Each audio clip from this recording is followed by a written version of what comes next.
अब जो भी बोलेंगे आएगा आपको।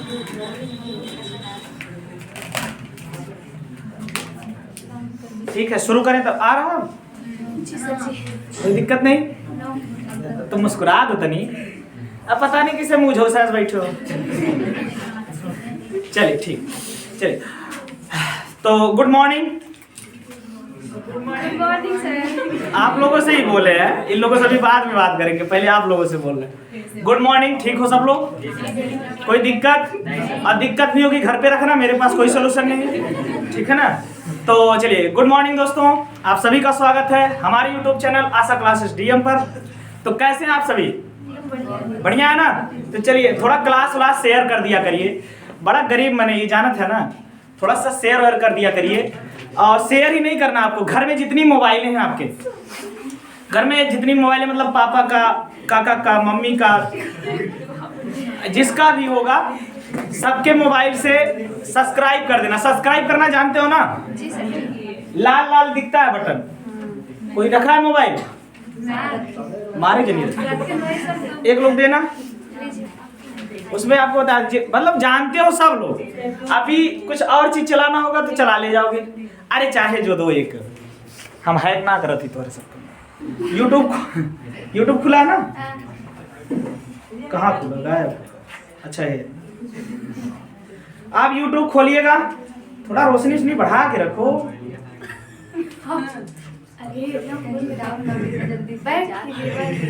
देखो मेरा क्लास, देखो दिख भी गया। वाह, मैंने किया था। अच्छा देखिए, मेरा क्लास दिख भी गया ना। तो कल दूसरा वीडियो पड़ा था, आप क्या चेक किया था? ठीक है ना। आप जाएंगे, चाहे जो, अगर आपको यहाँ नहीं दिख रहा है तो आप यहाँ सर्च वाले में लिखेंगे ऐसे। क्या लिखेंगे बताइए? ASHA, आशा लिख दिया? कहाँ लिख दिया? आशा, CLA, देखो उठा लिया। जैसे लिखोगे यहाँ उठा लिया, Asha classes DM for Deepak sir, ठीक है ना। तो याद रख लेना। हाँ, तो आप जैसे ही जाएंगे, देखो आप पे क्लिक ही नहीं की है, यही प्रॉब्लम है। तभी मेरी कहते हैं सर आपका वीडियो नहीं दिखता। कैसे दिखेगा? सब्सक्राइब तो कर देते हो, ध्यान से देखो। सब्सक्राइब करने के बाद ये देखो, यहाँ पे तुम लोग भी देखो, हाँ वो लोग समझ रहे हैं। यहाँ पे देखिएगा एक बटन बना है बेल आइकन वाला ना, मतलब घंटी बनी है, उस घंटी पे क्लिक करिएगा। अब क्लिक करते ही देखो यहाँ पे तुम्हारा ब्लॉग मोड पे है। कैसे की हो? अरे भगवान है।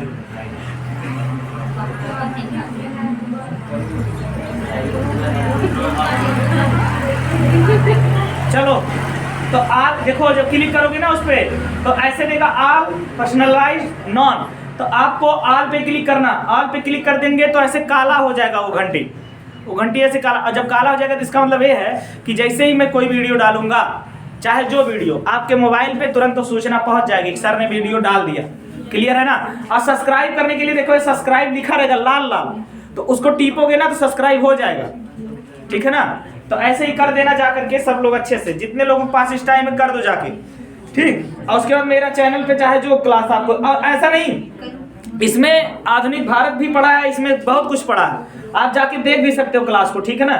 मेरे चैनल पे जाना, प्लेलिस्ट में जाना, चैनल पे जाने के बाद प्लेलिस्ट में जाना, प्लेलिस्ट में जाओगे देखो ढेर सारा वीडियो मिलेगा, ठीक है ना। इसमें आपको मध्यकालीन भारत, प्राचीन भारत, बाल विकास आपके लायक नहीं है, टेट के लिए है, ठीक है ना, बाल विकास आपके लायक नहीं। तो ये सब ध्यान देना, आपके लिए कामगार आएगा भैया। और चैनल पे जब जाना तो वीडियो खोलना, तो वीडियो खोलोगे ना तो देखो वीडियो चलने लगेगा। तो यहाँ एक बटन देखो लिखा ना, लाइक भी नहीं किया रे भगवान, इतना कंजूस है। देखा तो, मतलब गाली नहीं देना, लाइक तो कर दो कम से कम। तो लाइक कर दोगे तो कम से कम फायदा है तुम्हारा, मेरा भी। चलिए, तो आप लोग समझ गए कि नहीं? तो आशा क्लासेस डीएम पे सर्च कर लेना। चलिए, तो आज आपका जो मैराथन है वो है पॉलिटी का, संविधान का, और इसमें कुछ खास बातें ही करने वाले हैं जो आपके आने वाले एग्जाम, जो एग्जाम आपका है जीडी का, उसमें तो कामगार है ही है। आने वाले पेट एग्जाम, आने वाले बीएड एंट्रेंस, आने वाले जो भी एग्जाम, यूपीपी के पुलिस की 40,000 भर्तियां, ठीक है ना। तो अच्छा, पुलिस वाली भी भर्ती आने वाली जनवरी तक, लास्ट जनवरी तक पुलिस वाली। तो इतनी ज़्यादा लगी है तो रेगुलरिटी रखिए, पढ़ाई में भी और कोचिंग में भी, क्योंकि कुछ लोगों को लगता है, मैंने कहा ना, एक दिन में सफलता मिलने को, तो कुछ लोग यही सोचते हैं। और ये दिक्कत, अभी जैसे प्रदुम्न ने कहा कि सर रोशनी में बहुत गोरे दिख रहे हैं, अच्छा अंधेरे में सब लोग करिए दिखे ना बाबू, ये कहाँ से भाई? यही तो है ना लाइट का इफेक्ट जो होता है ना, इफेक्ट। तो इसी के लिए एक शायरी थी, हालांकि वो शायरी आपके लिए भी है, आप सब के लिए। आगाज करेंगे बेहतरीन अंदाज में आज की क्लास को, ठीक है ना। मेरे हुजरे में नहीं, हुजरे मिस क्या होता है पहले हुजरे मिस समझ लीजिए, क्योंकि कठिन वर्ड है ना। हुजरे माने होता है उर्दू भाषा में कोठरी, और हमारे यहाँ हुजरे मतलब होता है मन। क्या होता है? मन। मेरे हुजरे में नहीं, मेरे हुजरे में नहीं लाके रख दो, मेरे हुजरे में नहीं लाके रख दो। ध्यान से सुनना, मेरे हुजरे में नहीं मतलब मेरे मन में नहीं, लाके रख दो। चांद सितारे लाए हो, चांद सितारे लाए हो, जमीन पे रख दो, ठीक है ना। तो मायने नहीं है आपके शकल सूरत, मायने कितनी सोच बड़ी रखते हो, ठीक है ना। चाणक्य जब सर्च कर रहे थे अखंड भारत के सम्राट के लिए, तो वो सोच ही खोज रहे थे, वो सुंदरता नहीं खोज रहे थे। वो क्या कहें, जंगल में जा रहे, पीपली वन के जंगल थे, वहां मौर्य लोग रहते थे ना पीपली वन में। तो वहां पे गए, कुछ बालक क्रीड़ा कर रहे हैं, और क्रीड़ा में कर क्या रहे हैं, राजा बना है, एक पत्थर पे बैठा है, मयूर पंख धारण किया हुआ है, और उसके सामने कुछ बालक खड़े हैं जो प्रजा के रूप में है, ठीक है ना। प्रजा के रूप में वो उससे याचना कर रहे हैं, सब कुछ मतलब खेल खेल रहे हैं राजनीति वाला। चाणक्य पहुंचते हैं, और पहुंचने के बाद घुस जाते हैं उनके कैंपस में, और जाने के बाद कहते हैं कि सम्राट यानी महाराज, उसको कह के संबोधित करते हैं। कहते हैं महाराज चंद्रगुप्त, आपसे एक निवेदन। छोटा सा बच्चा था चंद्रगुप्त, ठीक है ना, 10-12 साल 15 साल का। तो बोले कि महाराज मुझे गैया चाहिए, मुझे अपने परिवार का पालन पोषण करना है और ये सब करना है, बताएं उनको। तो चंद्रगुप्त ने क्या कहा कि ठीक है मंत्री, इनको दे दीजिए एक गाय। तो चाणक्य कहते हैं महाराज आप इसी तरह सबकी अगर फरियाद पूरी करते रहें और सब फिर दया करते रहें, सब जनता को देते रहें तो एक दिन राजकोष खाली हो जाएगा। तब जब राजकोष ही नहीं होगा तो किस बात के राजा रहोगे आप। तो चंद्रगुप्त ने बहुत अच्छा उत्तर दिया। उत्तर क्या दिया, कह रहे हैं कि ब्राह्मण, मतलब उनको ब्राह्मण कहे ना, कहे ब्राह्मण, जब आपको गाय देंगे तो आप गाय के लिए क्या बोले, हवन करेंगे, अनुष्ठान करेंगे और इस विश्व कल्याण की बात करेंगे, यही तो बोला आपने, यही कहा।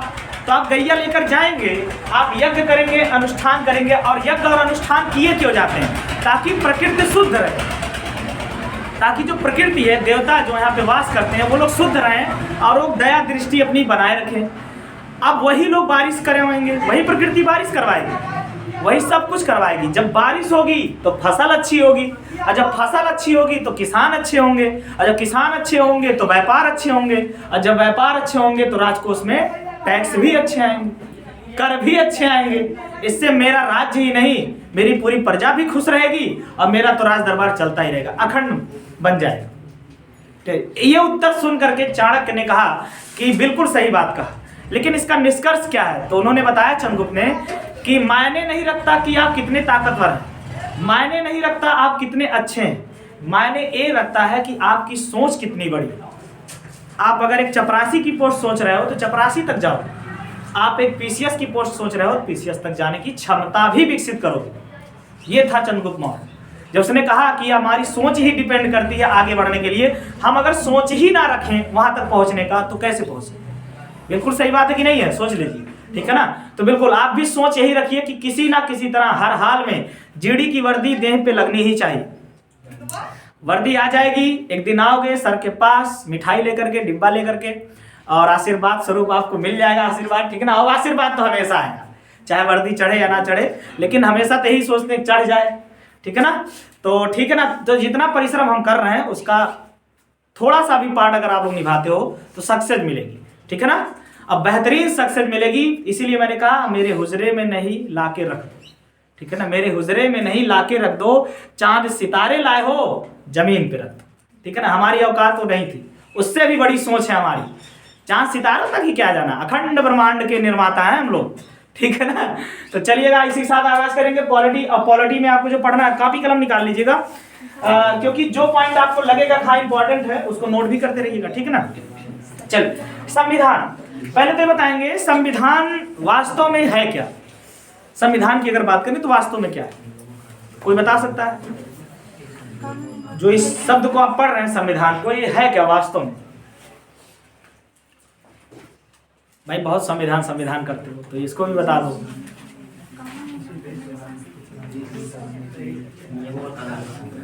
हाँ बहुत अच्छा, सही बताया, बोलो। नियम और कानून का संग्रह। बहुत सही, यही तो उत्तर है भैया। देखो संविधान एक इस प्रकार का दस्तावेज है, दस्तावेज है, एक क्या है? दस्तावेज। संविधान एक प्रकार का दस्तावेज है जिसमें हम नियमों और कानूनों का क्या करते हैं? संग्रह करते हैं, और उसी के अनुरूप एक लोकतंत्रात्मक गणराज्य को चलाने की प्रक्रिया को संपन्न करते हैं। ठीक है ना? देखो आप कहेंगे सर लोकतंत्रात्मक गणराज्य क्यों? राजतंत्र में ऐसा संविधान नहीं बन सकता।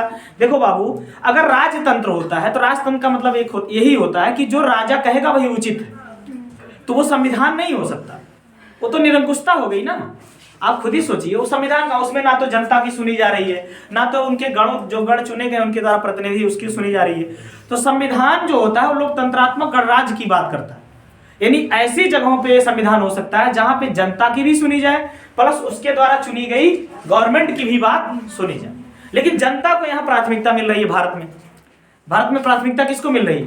जनता। हालांकि कहने को है, ठीक है ना, लेकिन कहने को नहीं, ठीक ही है। आप देखते होंगे जितने अधिकार आपको, जितनी स्वतंत्रता आपको यहाँ है, शायद ही किसी देश में मिल पाए। सच्चाई है, जितनी स्वतंत्रता यहाँ, अब इतनी स्वतंत्रता है कि गुटखा कहीं भी बना के खा सकते हैं।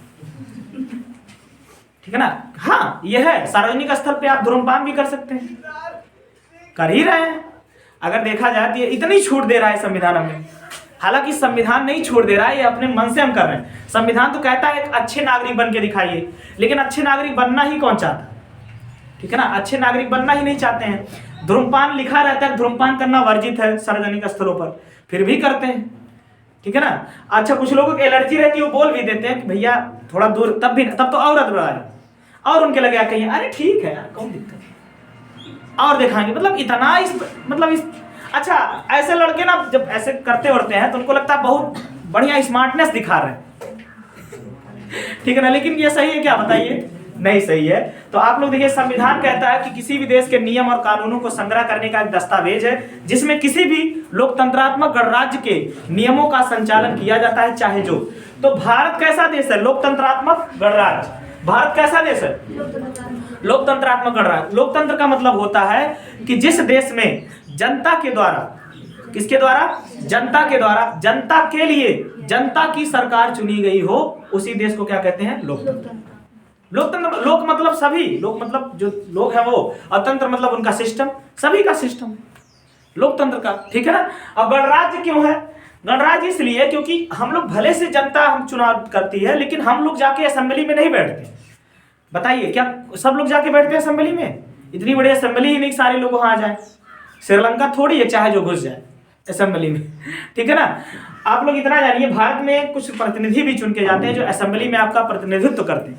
जैसे आप लोग अपने राज्य में जब चुनते हो मुख्यमंत्री के लिए तो विधायक चुनते हो। क्या चुनते हो? विधायक। विधानसभा के सदस्य चुनते हो। और जब केंद्र की चुनाव की बात आती है तो वहां सांसद चुनते हो। क्या चुनते हो? सांसद। और सांसद क्या बनाते हैं? प्रधानमंत्री। सांसद क्या बनाते हैं? प्रधान। तो भैया यहाँ पे आप नहीं गए हो, लेकिन आपके द्वारा चुने गए गण गए हैं। समझ में आया? गण मतलब होता है आपका प्रतिनिधि, जो आपके इलाके का क्या करता है? प्रतिनिधित्व करता है। जैसे अंबेडकर नगर का प्रतिनिधित्व 2019 में रितेश पांडे जी को मिला। किसको मिला? रितेश पांडे, जो आपके जलालपुर के नहीं है, रितेश पांडे। तो वो सांसद है, वो शायद बसपा से, बसपा से है। अच्छा, बसपा से सांसद। तो इसका मतलब है अंबेडकर नगर की जितनी घटनाएं रहेंगी केंद्र के लिए, वो सब की जानकारी कौन देने जाएंगे? रितेश पांडे। तो रितेश पांडे जाएंगे, जैसे कोई भी रेलवे पटरी या कोई भी रोड या कोई कुछ भी कार्य होता है केंद्र सरकार के अधीन, तो उसकी जानकारी रितेश पांडे देने जाएंगे वहां। क्यों? क्योंकि जनता के द्वारा चुने गए प्रतिनिधि संसद में कौन है? रितेश पांडे। इसका मतलब जो वहां वो बोलेंगे वो जनता की बात होगी, तो वो वहां खराब तो बोलेंगे नहीं, जनता के भलाई। अब सोचिए, केंद्र सरकार ने 4 प्रतिनिधि भेजा था 2019 में जब चुनाव हो गए, तो 4 प्रतिनिधि भेजा चाइना में, केवल इसी के लिए कोरिलेशन करने के लिए कि व्यापार को किस तरह से यूपी में बढ़ाया जाए। उन 4 सदस्यों में एक नाम रितेश पांडे का था। उन 4 सदस्यों में एक नाम किसका था? रितेश पांडे। रितेश पांडे भी चाइना गए थे। साथ, ठीक है ना। तो बेचारे विदेशों में बड़े घूमे हैं, शादी भी ब्रिटेन के लड़की से की है, ठीक है ना। हाँ, उनकी शादी ब्रिटेन की लड़की से हुई वहाँ, और चाइना गए थे घूमने। तो ठीक है, अच्छी बात है, अपने अम्बेडकर नगर प्रगति पर है, ठीक है ना। पॉलिटी की शुरुआत देखेंगे, संविधान निर्माण की बात करें तो ये भारत से आजादी के पहले से ही शुरू हो चुका था। जब अंग्रेज बैठे थे ना, तभी से। मैंने आपको एक चीज बताया था, जब हमारे यहाँ 16 महाजनपद थे, तो उन 16 महाजनपदों में गणराज्य कौन सा था? केवल वज्जी, मल्ल भी, वज्जी और मल्ल। लेकिन सबसे बेहतरीन गणराज्य के रूप में वज्जी का ही नाम मिलता। क्यों? क्योंकि वज्जी में मैंने बताया था आपको 8 गढ़ थे। कितने थे? 8। वैसे तो 9 जैन धर्म में कितने लिखे गए? 9, ठीक है ना। अरे भाई, वही कपिलवस्तु के 7 के थे, ठीक है ना। रामग्राम के क्या थे? कौलिये थे आपके ना। वैशाली के लिच्छवी, वैशाली के लिच्छवी, पिपलीवन के मौर्य। तो ये सब जो थे, जो ये थे आपके क्या नाम, 9 में जैन धर्म में कौन बढ़ा दिया गया था? किसको बढ़ा दिया गया था जैन? कुंडग्राम के कौन? यात्रा, क्या यात्रा, ठीक है ना। तो उनको कहा गया था। तो ये सारे लोग गण थे, मतलब ये लोग चुन के आते थे एक क्षेत्र से, उसके बाद जाकर के ये लोग संविधान मतलब कानून बनाते थे या राज करते थे। तो भारत भी जब आजादी से पहले संविधान बनाने की बात चल रही थी, देखो ब्रिटेन इसी शर्त पे राजी हुआ कि जब तक भारत एक अच्छा और बेहतरीन संविधान देश चलाने के लिए नहीं बनाएगा, तब तक भारत को आजाद नहीं करेंगे। एक बेहतरीन संविधान होना ही चाहिए, ताकि हमें भी लगे हाँ देश चला ले जाएंगे, क्योंकि अंग्रेजों को भरोसा नहीं था कि ये लोग देश चला पाएंगे, ठीक है ना। लेकिन देखिए आज देश चल रहा है, और चल क्या रहा है? दौड़ रहा है। समझ में आया? उन लोग भी पीछे हो गए हमसे, उन लोग को भी पीछे करते जा रहे हैं, ठीक है ना। तो याद रखिएगा। तो अब संविधान बनाने की शुरुआत वैसे तो देखा जाए 1773 के कहां से शुरू होगी? रेगुलेटिंग एक्ट से। हालांकि ये संवैधानिक निर्माण की केवल प्रक्रिया है, यहां से संविधान बन नहीं जाएगा, केवल प्रक्रिया। ध्यान से सुनना, ये केवल आप सुनना है आपको, ठीक है ना। 1773 में क्या है? Regulating act. गवर्नर कौन था? Warren Hastings. Warren Hastings Bharat का क्या बना था? बंगाल का प्रथम गवर्नर जनरल। बंगाल का प्रथम गवर्नर जनरल बना वारेन हेस्टिंग। रेगुलेटिंग एक्ट पारित हुआ। रेगुलेटिंग एक्ट पारित होने के बाद भारत में कुछ कार्य क्रियान्वयन पे आए। जैसे इसी के तहत, ध्यान से सुनना, सुप्रीम कोर्ट की स्थापना हुई। कहां पे? कलकत्ता। इसी के तहत सुप्रीम कोर्ट बना कहां? कलकत्ता में। 1774, ठीक है ना। जो इम्पे साहब थे, नाम सुना होगा, वो मुख्य न्यायाधीश, एलिजा इम्पे, ये इसके मुख्य न्यायाधीश बने, एलिजा इम्पे। तो सुप्रीम कोर्ट पहले कहां था? कोलकाता में। कब बना था? 1714। किस रेगुलेटिंग एक्ट के तहत बना? 1773 के। किसके टाइम आया था? Warren act. अब ये प्रक्रिया आगे बढ़ती गई और आगे बढ़ते, देखो भाई अंग्रेज लोग क्या करने लगे कि प्रत्येक 20 साल पे संशोधन देते थे। प्रत्येक 20 साल पे एक्ट, जो भी एक्ट आते थे भारत के लिए, उसमें क्या देते थे? संशोधन। 20 साल के, मतलब 20 साल बीत जाने पर, ठीक है ना। लेकिन इसी के बीच में एक और एक्ट आ गया था 1784 का, उसका नाम था Pitt's India act. Pitt's India act. तो ये नाम केवल याद रखना आप, ठीक है ना। पिट्स इंडिया एक्ट आया था कब? 1784। बीच में आने का कारण था क्योंकि बंगाल में ना द्वैध शासन की प्रक्रिया बड़ी खराब स्थिति में ला दी थी। जो द्वैध शासन प्रक्रिया किसने लगाया था? बताइए, मैंने बताया था, रॉबर्ट क्लाइव। अब खत्म किसने किया था? Warren Hastings. तो इतनी व्यवस्था खराब हो गई थी कि इसको सुधारने के लिए पिट्स इंडिया एक्ट लाना पड़ा। और भी बहुत सारी क्रियाकलाप हुए पिट्स इंडिया एक्ट के तहत, लेकिन हमें ध्यान देना है कि संविधान निर्माण कैसे चल रहा है, हमें उस पर ध्यान देना, ठीक है ना। चलिएगा, 1784 में क्या आया? Pitt's India act. इसके बाद 1793 में किसका संशोधन था? रेगुलेटिंग एक्ट का। 20 साल जोड़िए, देखिए होगा 73 में 20 जोड़ेंगे कितना आएगा? 93 आएगा ना। तो 20 साल बाद संशोधित हुआ रेगुलेटिंग एक्ट, और इसका नाम था, और 1783 का क्या, 1793 का क्या? चार्टर एक्ट, या इसको भारत अधिनियम भी एक्ट बोल सकते हैं। नाम एक ही है, कोई दिक्कत नहीं है, ठीक है ना। चार्टर एक्ट कई आएंगे अभी, 13 वाले 33 वाले कई आएंगे। तो 1793 का एक्ट आया। इस एक्ट के तहत गवर्नर था, उसका नाम था कॉर्नवालिस। क्या नाम था? कॉर्नवालिस। इस टाइम भारत का गवर्नर, बंगाल का गवर्नर जनरल कौन था? कॉर्नवालिस। तो कॉर्नवालिस के टाइम में जब ये एक्ट आया, तो इसके टाइम में कुछ महत्वपूर्ण बातें हुई। जैसे इसी के टाइम में एक बात हुई कि शिक्षा पर खर्च किया है। हालांकि 1813 में इसको लागू किया गया अच्छे से, लेकिन इसके टाइम ये अधिसूचना जारी हो गई। हालांकि यहाँ पे मैं लिखना मत, मैं केवल बता रहा हूँ अधिसूचना जारी हुई कि शिक्षा पे, भारतीय शिक्षा पे 1 लाख रुपए खर्च किए जाने। लेकिन ये एक्ट के तहत नहीं आया था पैसा, 1813 के तहत आया। किसके तहत आया? 1813 के तहत। तो अभी इस पे बात नहीं करेंगे, अभी केवल सुनिएगा, ठीक है ना। चलिएगा, 1793 के एक्ट के तहत पुलिस सेवा का गठन हुआ। किसका गठन हुआ? पुलिस सेवा का। और सिविल सेवा का भी क्या हुआ? गठन। सिविल सेवा जो आईएसपीसीएस आज नहीं देते हो आप, आईएसपीसीएस वो है सिविल सेवा, पुलिस सेवा जो आप पुलिस वाला करते हो, ठीक है ना। तो ये पूछा भी जाता है कि पुलिस सेवा और सिविल सेवा का जन्मदाता भारत में कौन है? कॉर्नवालिस। कौन था? कॉर्नवालिस। याद रख लेंगे ना, लिखना चाहे लिख भी सकते, कोई दिक्कत नहीं, लिखते भी जाइए अगर लिखना हो, ठीक है ना। कॉर्नवालिस को ही माना जाता है पुलिस सेवा और सिविल सेवा का जन्म। अच्छा, इसी के टाइम, इसी एक्ट से पहली बार भूमि सुधार के लिए उत्तर भारत में एक व्यवस्था आती है। उस व्यवस्था का नाम था अस्थाई बंदोबस्त। कौन सी व्यवस्था थी? अस्थाई बंदोबस्त। अस्थाई बंदोबस्त। कौन सी व्यवस्था आई है? अस्थाई बंदोबस्त की व्यवस्था। याद रखना, अस्थाई बंदोबस्त व्यवस्था भारत के 19% भाग पर लागू थी। भारत के कितने? 19% भाग पर लागू थी, जब इनको बंगाल, उड़ीसा और बिहार की क्या मिल गई थी? दीवानी मिल गई थी। जब अंग्रेजों को क्या मिल गया था? बंगाल, उड़ीसा और किसकी? बिहार की दीवानी मिल गई, ठीक है ना। तो 19% भाग पे इसको लागू कर दिया गया। अपना बनारस का क्षेत्र भी इसमें जाता था, जो बनारस नहीं है, बनारस का क्षेत्र भी इसमें जाता था। 19% अस्थाई बंदोबस्त की प्रक्रिया। क्या था अस्थाई बंदोबस्त? 10 साल के लिए जमींदारों को लीज पे दे दिया जाता था जमीन, बोली लगाई जाती थी। जो जमींदार नहीं होते थे, इसी को जमींदारी प्रथा भी कहते हैं, लिख लेना। अस्थाई बंदोबस्त को क्या कहते हैं? जमींदारी प्रथा, इसी को कहते हैं। जमींदार मारे खराब कहेंगे पूरे देश पे, लुट डाले, ठीक है ना। जमींदारी प्रथा अस्थाई बंदोबस्त प्रथा का ही नाम था। जमींदारों को दे दिया गया कि आप 10 साल के लिए किसानों से भूमि लीजिए लीज पर, और जो भी फसल उत्पादित करें उस पर कर वसूलिए और उसको ला करके ईस्ट इंडिया कंपनी में क्या करिए? दे दीजिए। कंपनी का नाम क्या था? East India company. ला के दे दीजिएगा। तो जमींदार लोग तो जनता से वसूलते थे बेतहाशा, और कंपनी जितना मांगती थी उतना दे देती थी, बाकी अपने पास रखती थी। इससे बड़ी दिक्कत हो गई, जनता भी तबाही में आ गई। अच्छा, यही सब देखो, यही सब तो कारण बन रहे हैं संग्राम के।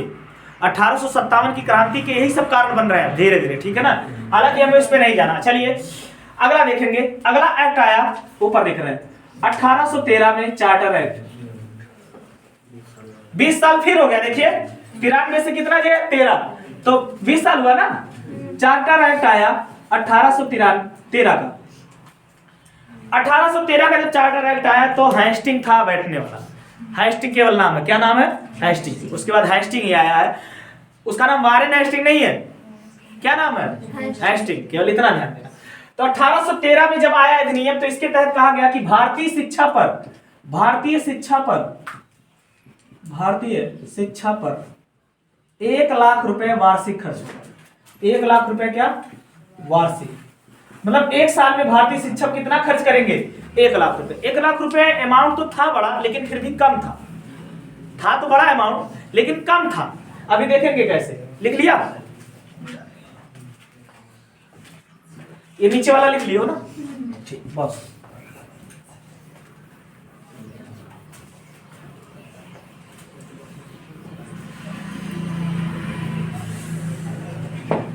चलिए, चार्टर एक्ट 1813 के तहत भारतीय शिक्षा पर कितने लाख रुपए खर्च करने की बात की गई?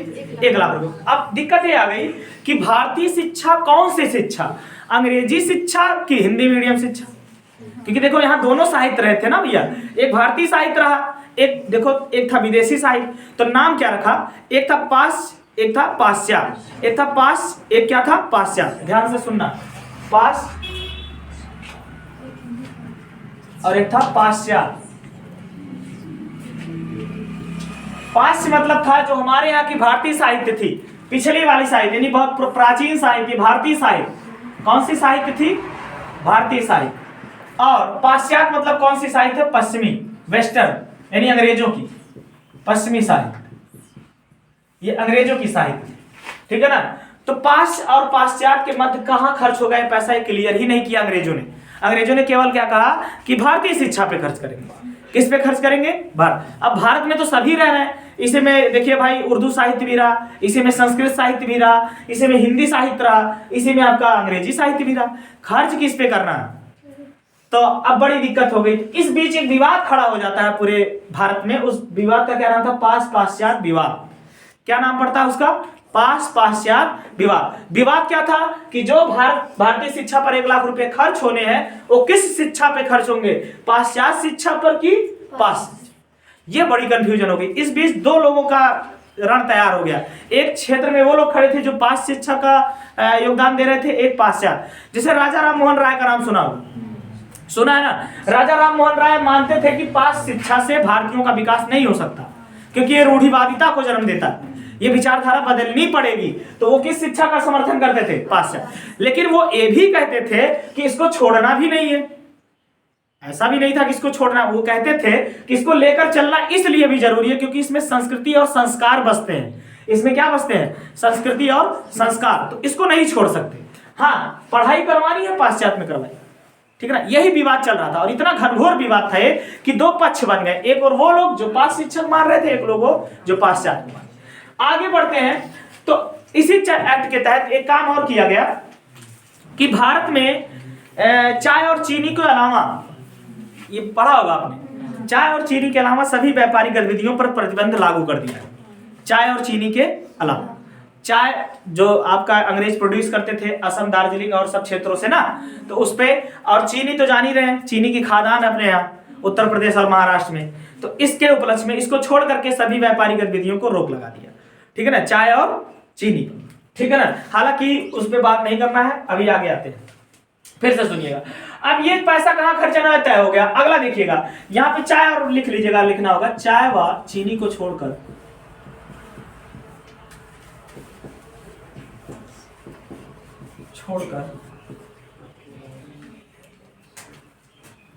सभी व्यापारिक गतिविधियों पर प्रतिबंध, सभी व्यापारिक गतिविधियों पर प्रतिबंध लगा। क्लियर? सभी व्यापारिक गतिविधियों पर क्या लग गया? प्रतिबंध लग गया, चाय व चीनी को छोड़ करके। क्लियर है?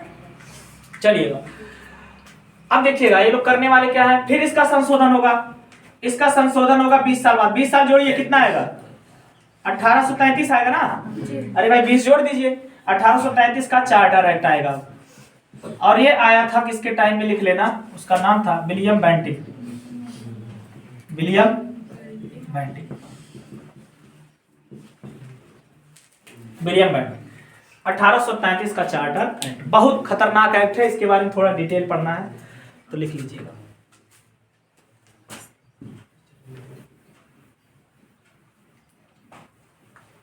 पूछे पाश्चात्य विवाद किस एक्ट से खड़ा हुआ था? अगर पूछे 1813, ठीक है ना? याद रख लेना।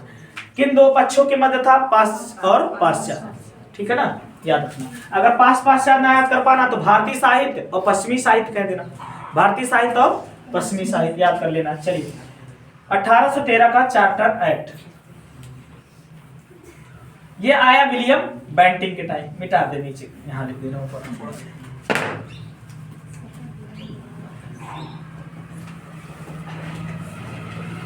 1833 का चार्टर एक्ट। इस चार्टर एक्ट के तहत किया क्या गया कि विलियम बेंटिंग था इस टाइम, विलियम बेंटिंग था। इसने क्या किया कि देखो, पहले तो जो बंगाल का गवर्नर जनरल होता था ना, बंगाल का गवर्नर जनरल, इस एक्ट के तहत ध्यान से सुनना, जब बंगाल का गवर्नर जनरल होगा वो अब किसका गवर्नर जनरल बनेगा? भारत। वो किसका बनेगा? भारत। तो अब ये पद खत्म कर दिया गया। ये पद क्या किया गया? खत्म। कि अब जो बंगाल का गवर्नर जनरल था वो बंगाल का ना होकर के पूरे भारत का गवर्नर जनरल कहलाएगा। और वो पहला बनने वाला व्यक्ति कौन था? William Bentinck. तो लिख लेना कि भारत का प्रथम गवर्नर जनरल पद आया, भारत का प्रथम यानी फर्स्ट गवर्नर जनरल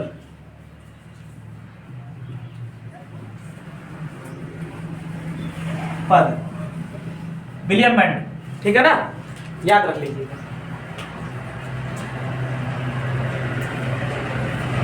चलिए, भारतीय शिक्षा पर कितना खर्च करने को आया था? 1 लाख। अब इस ऐड के तहत इस खर्च को और बढ़ाया गया। अभी विवाद चल ही रहा है, फिर भी खर्च बढ़ा दे रहे हैं। खर्च बढ़ाए कितना? 10 लाख कर दिए। सोचिए कितना रुपया कर दिए वार्षिक? 10 लाख। अब भारतीय शिक्षा पर कितना रुपया खर्च होगा? 10 लाख रुपया वार्षिक। इसके 20 साल पहले कितना खर्च हो रहा था? 1 लाख। अब कितना खर्च होगा? 10। बहुत इंपॉर्टेंट है, पूछता है, ठीक है ना।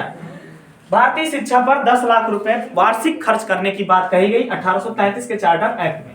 चलिए, हाँ बिल्कुल, 10 लाख रुपए अभी भी क्लियर नहीं किया गया, कहां खर्च करेंगे? फिर क्वेश्चन पूछे सब, कहें कि ये 10 लाख दोगे किसको? ठीक है ना, तो ये लोग तय ही नहीं कर पाए। इसी को तय करने के लिए एक व्यक्ति ब्रिटेन से निकलता है। एक व्यक्ति था, वो ब्रिटेन से निकलता है 1834 में। कब? 1834 में। 1834 में निकला और उसका नाम था Macaulay, Lord Woodworth. Macaulay, Lord माने भगवान, इन्हें माना था मैकाले निकला 1834 में। कहां से? ब्रिटेन से। और ब्रिटेन में एक बनकर आया था, मैंने आपको बताया था ना कि ब्रिटेन से जो भी आता था यहाँ पे, वो लोग यहाँ पे निरीक्षण करने आते थे कि आखिर चल रहा कि नहीं कामकाज ढंग से चल रहा है कि ऐसे खाली बस, ठीक है ना।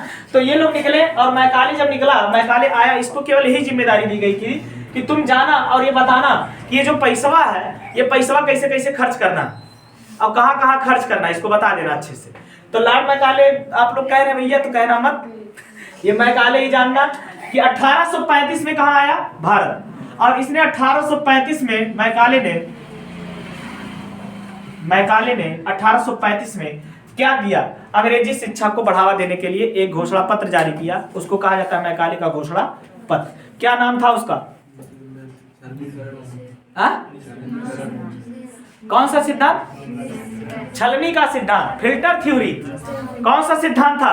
Filter theory. याद रख लीजिएगा। इसी ने ही एक घोषणा पत्र जारी किया और इस घोषणा पत्र में क्या लिखा? ध्यान से सुनिएगा, इतनी घनघोर बेइज्जती किया था भारतीयों की कि भारतीय गुस्सा में आ गए। इसने क्या कहा कि 1835 में जब आया, कहा कि भारत के लोग जो है ना, वो अपने साहित्य को लेकर के इतना ज्यादा डूब चुके हैं कि उनका विनाश हो रहा है, ठीक है ना, इतना डूब चुके हैं। दूसरी बात कि ये लोग पता नहीं क्यों इसमें डूबे हैं। हमारे एक अलमारी के साहित्य को अगर उठा लें, ऐसे बोला कि हमारे एक अलमारी के साहित्य को उठा लें तो पूरे भारतीय साहित्य को मिला लें तब भी बराबरी नहीं कर पाएंगे।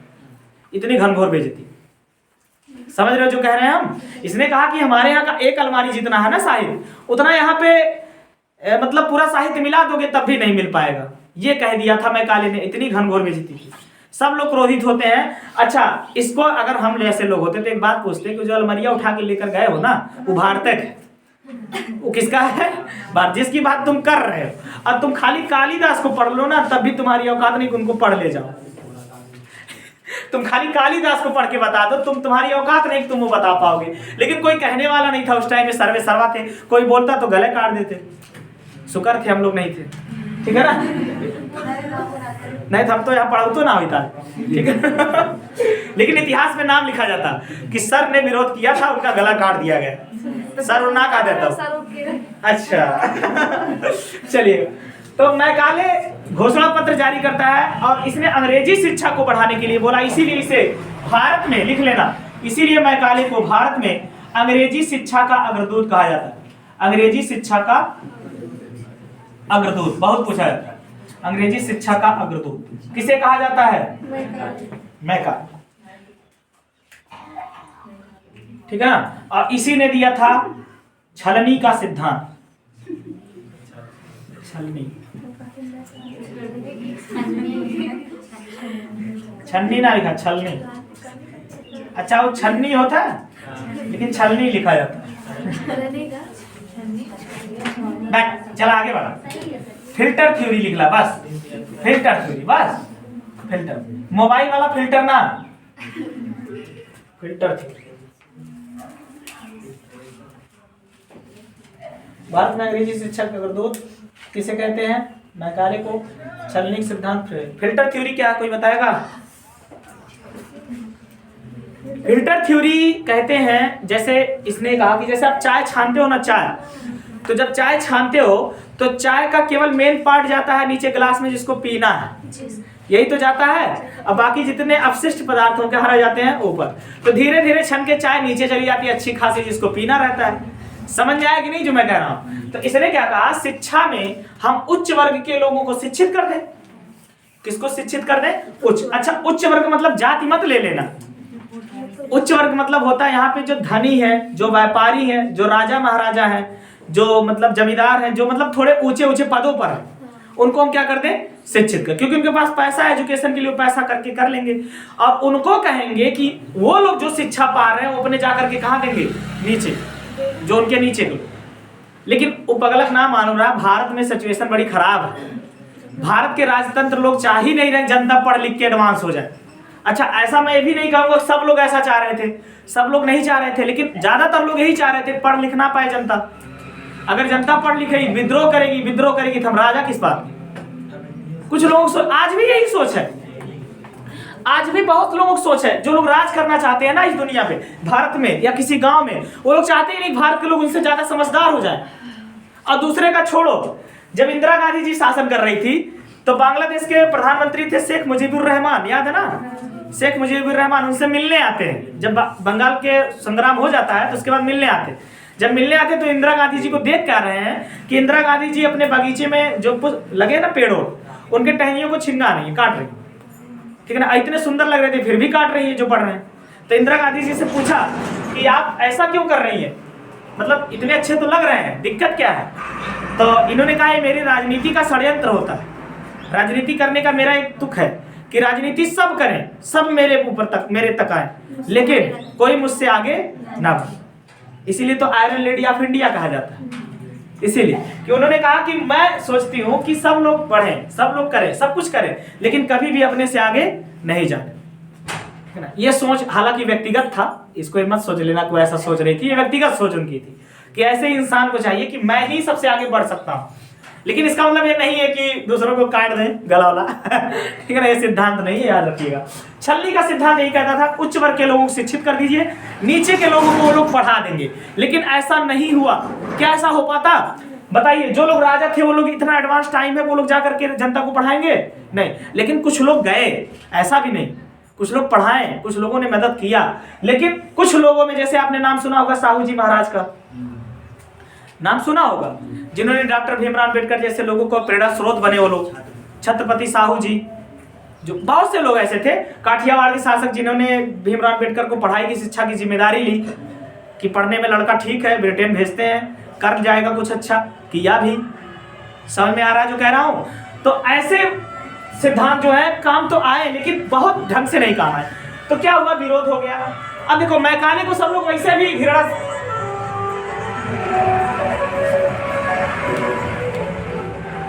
मैकाले को सब लोग वैसे भी घृणा से देख रहे थे, क्योंकि इसने जो बात बोली थी वो भारत की बेइज्जती थी। अब इसको आगे बढ़ाते हैं। 10 लाख रुपए का विवाद अभी भी खत्म नहीं हुआ, इसके टाइम भी खत्म नहीं हुआ। तो फिर 1854 में, लिख लेना, बहुत इंपॉर्टेंट है 1854, क्योंकि 1800 देखिए 33 के बाद संशोधन 53 में होना चाहिए। 33 के बाद किस में होना चाहिए? 53। तो एक्ट था 1853 का, लेकिन 1854 में एक घोषणा पत्र जारी होता है, उसका नाम था उड़ का घोषणा पत्र। याद कर लेना, उड़ का घोषणा पत्र। एक्ट कब का है? 1853 का एक्ट है, 1853 का। लेकिन 1854 में उड़ का घोषणा पत्र जारी होता है। क्या जारी होता है? उड़। चार्ल्स उड़, इनका पूरा नाम है चार्ल्स उड़, और इन्होंने भारतीय शिक्षा में पास पाश्चात्य विवाद को खत्म किया था। पास पाश्चात्य विवाद को क्या किया था? खत्म कर दिया था। किन्होंने? उड़ के घोषणा, ठीक है ना? चलिए, 1854 में उड़ के घोषणा पत्र ने, लिख लेना, पास पाश्चात्य को खत्म कर दिया। पास पाश्चात्य विवाद को खत्म कर दिया। पास पाश्चात्य विवाद को खत्म कर दिया। कैसे खत्म किया बताएं? बता दें? जी। चलो हाँ, ताकि बता ले जाओ, कोई पूछे। इन्होंने क्या किया? कहा कि जो 10 लाख रुपए है ना, उसको एक काम करिए, दीजिए सब स्कूलों को, सबको दीजिए, किसी को ना छोड़िए। लेकिन इन्होंने कहा कि 10 तक की पेपर, यानी 10 तक की पढ़ाई, कक्षा 10, तब 10 तक का पढ़ाई ना बहुत बेहतरीन माना जाता था। उसके बाद ग्रेजुएशन हो जाता था, 12 नहीं पढ़ना पड़ता था। 10 के बाद सीधा ग्रेजुएशन, सीधा ग्रेजुएट हो जाते थे सब, ठीक है ना? तो 10 तक की पढ़ाई जो हो, ध्यान से सुनना, 10 तक की पढ़ाई को इंग्लिश मीडियम में ना रख करके दोनों भाषाओं में रखिए। मतलब उनको साहित्यिक ज्ञान भी दीजिए, जो उनका साहित्य है उससे भी सीखें, साथ में इंग्लिश को भी कन्वर्ट अनुवादिक रूप में लाइए। किस रूप में लाइए? अनुवादिक। जैसे जिनका जैसे अपने यहाँ पेपर होता है ना, हिंदी इंग्लिश दोनों में होता है कि नहीं होता, बाइलिंगुअल। तो देखो जिनको हिंदी में कभी कभी किसी चीज का मायने बच जाता है तो इंग्लिश में देख लेते हैं, समझ में आ जाता है। कुछ लोग इंग्लिश में बच जाते हैं, हिंदी में देख लेते हैं, समझ में आ रहा है। तो इस प्रकार की व्यवस्था की कि 10 तक जो उनको उनके साहित्य से पढ़ने दीजिए, उनके विकास को होने दीजिए, इंग्लिश को सिखाते जाइए सिखाते जाइए। लेकिन 10 के बाद जितनी भी पढ़ाई होगी ग्रेजुएट की, वो किस में होगी? इंग्लिश में, वो हिंदी में नहीं, वो ना तो उर्दू में ना तो हिंदी में। इससे सब लोग राजी भी हो, इससे सब लोग क्या हो गए? राजी भी हो गए। उसके बाद से विवाद क्या हो गया? खत्म, क्लियर हो गया। और इसी के जस्ट बाद 1857 की क्या हो जाती है? क्रांति। अब क्रांति होने के बाद 1858 में, 1857 में तो क्रांति हुई, 1858 में एक एक्ट और आता है जिसके तहत ब्रिटेन की महारानी विक्टोरिया, एलिजाबेथ नहीं, विक्टोरिया थी, ठीक है ना, विक्टोरिया का क्या जारी होता है? घोषणा एलिजाबेथ प्रथम जो थी कंपनी के जब स्थापित हो रहा था तभी थी, ठीक है ना। चलिए 1858 में महारानी विक्टोरिया का क्या जारी हो जाता है? घोषणा पत्र। अब भारत में कंपनी का शासन नहीं रह जाता। पेट में यही क्वेश्चन आया था, पेट में क्वेश्चन आया था ना अब की वाले में। तो कुछ लोग देने गए थे कि 15 या 16 तारीख वाले बैच में, तो उन्होंने बताया था कि विक्टोरिया का घोषणा पत्र जारी हुआ और इसके तहत कहा गया कि अब कंपनी का अधिकार भारत पे नहीं रहेगा, कंपनी का राज भारत पे नहीं रहेगा। तो किसका राज रहेगा? तो बताया गया ब्रिटिश क्राउन का। लिख लेना, बहुत पूछा गया। अब कंपनी के राज को खत्म किया गया, कंपनी के राज को खत्म किया गया और अब शासन करेंगे कौन? ब्रिटिश क्राउन, यानी ब्रिटिश खुद है, पार्लियामेंट डायरेक्ट ब्रिटिश क्राउन का शासन स्थापित हुआ।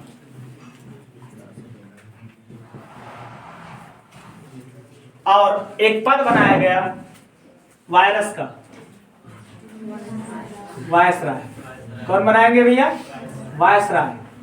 अब वायसराय पद बनाया गया। वायसराय केवल भारत में कंपनी का मुखिया होता था, बाकी एक पद और बनाया गया था इस घोषणा पत्र के तहत, भारत सचिव का। किसका पद बनाया गया? भारत सचिव, याद रख लेना, भारत सचिव। वायसराय का पद बनाया गया और भारत सचिव। देखो वायसराय जो होता था भारत में ही रहकर भारत की गतिविधि को देखता था, लेकिन भारत सचिव ब्रिटेन में रहता था। यहाँ भारत सचिव भले लिखा है लेकिन ब्रिटेन में रहता था। तो महारानी मतलब राजा जो वहां के रहते थे उसको भेजते थे, जाके देखो वायरस ठीक से काम कर रहा है कि नहीं, अपना वायरस अपना काम ठीक से कर रहा है कि नहीं, कौन चेक करने आता था? भारत सचिव, ठीक है ना। तो इसी तरह आप पढ़ेंगे मार्ले मिंटो सुधार, चेम्सफोर्ड मॉन्टेग्यू सुधार पढ़ेंगे ना, तो बिल्कुल वही सब। तो वायरस पद बना और कौन सा पद बना है? भारत सचिव। तो भारत का पहला वायरस कौन बना? भारत का पहला वायरस काइनिंग। क्या बना? काइनिंग। लिख लेना, भारत का पहला वायरस, फर्स्ट वायरस काइनिंग बना। पहला वायरस राय कौन बना भैया? याद हो जाएगा ना, मिटा दे। अब संविधान पे डायरेक्ट पहुंचते हैं, जल्दी से छोड़। संविधान बनने के क्रम में कई अधिनियम और आए थे, लेकिन 2 अधिनियम और आपके लिए इंपॉर्टेंट है, ज्यादा हम बात नहीं करेंगे। ये मिटा दें, नहीं तो फिर आज 4 घंटा लगे। ठीक है ना। क्या हुआ कि इस क्रम में एक फिर से एक पद क्रिएट हुआ, एक फिर से एक अधिनियम आता है और उस अधिनियम का, हालांकि अधिनियम बहुत सारे हैं लेकिन हमें सब नहीं पढ़ने, हमें बस इंपॉर्टेंट फैक्ट पढ़ने हैं। एक अधिनियम आता 1909 में, 1909 में भारत सरकार अधिनियम। लिख लेना, 1909 में भारत सरकार अधिनियम। 1909 में क्या आया? भारत सरकार अधिनियम। इस अधिनियम को एक नाम से और जानते हैं, इसको कहते हैं मार्ले मिंटो सुधार।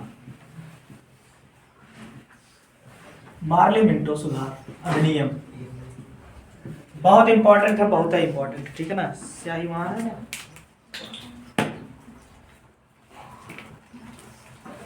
मार्ले मिंटो सुधार कब आया है? ये 1909 में। ये मार्ले मिंटो क्या है भैया?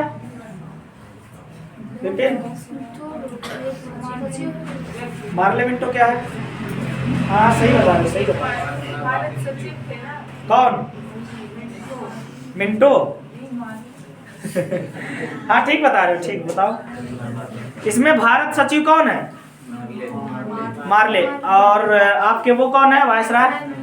वायरस मिंटो, ठीक है ना भैया। बड़ा पद तो भारत सचिव का ही है ना, क्योंकि ब्रिटेन से आ रहे हैं डायरेक्ट, तो इनका मान्यता ज्यादा होगा। ये जब आते थे ना तो यहाँ जैसे अब देखिएगा अपने यहाँ मान लीजिए हवलदार लोग बैठे हैं थाने में, और वहाँ के इंचार्ज एसआई साहब आ गए, इंस्पेक्टर साहब आ गए, तो क्या करेंगे ये लोग? एकदम पूरा पेटेंट हो जाएंगे कि नहीं? ठीक ना, ऐसा लगेगा कामगार है, बहुत काम करने लगेंगे। तो ऐसे ही भारत सचिव जब भारत आता था तो खलबली मच जाती थी पूरा, कि मतलब भैया आएगा और काम को देखेगा और जाके वहां बताएगा महारानी को, फिर हमारी दिक्कत हो जाएगी पोस्ट की, हमको निकाल दिया जाएगा, सजा भी दी जा सकती है।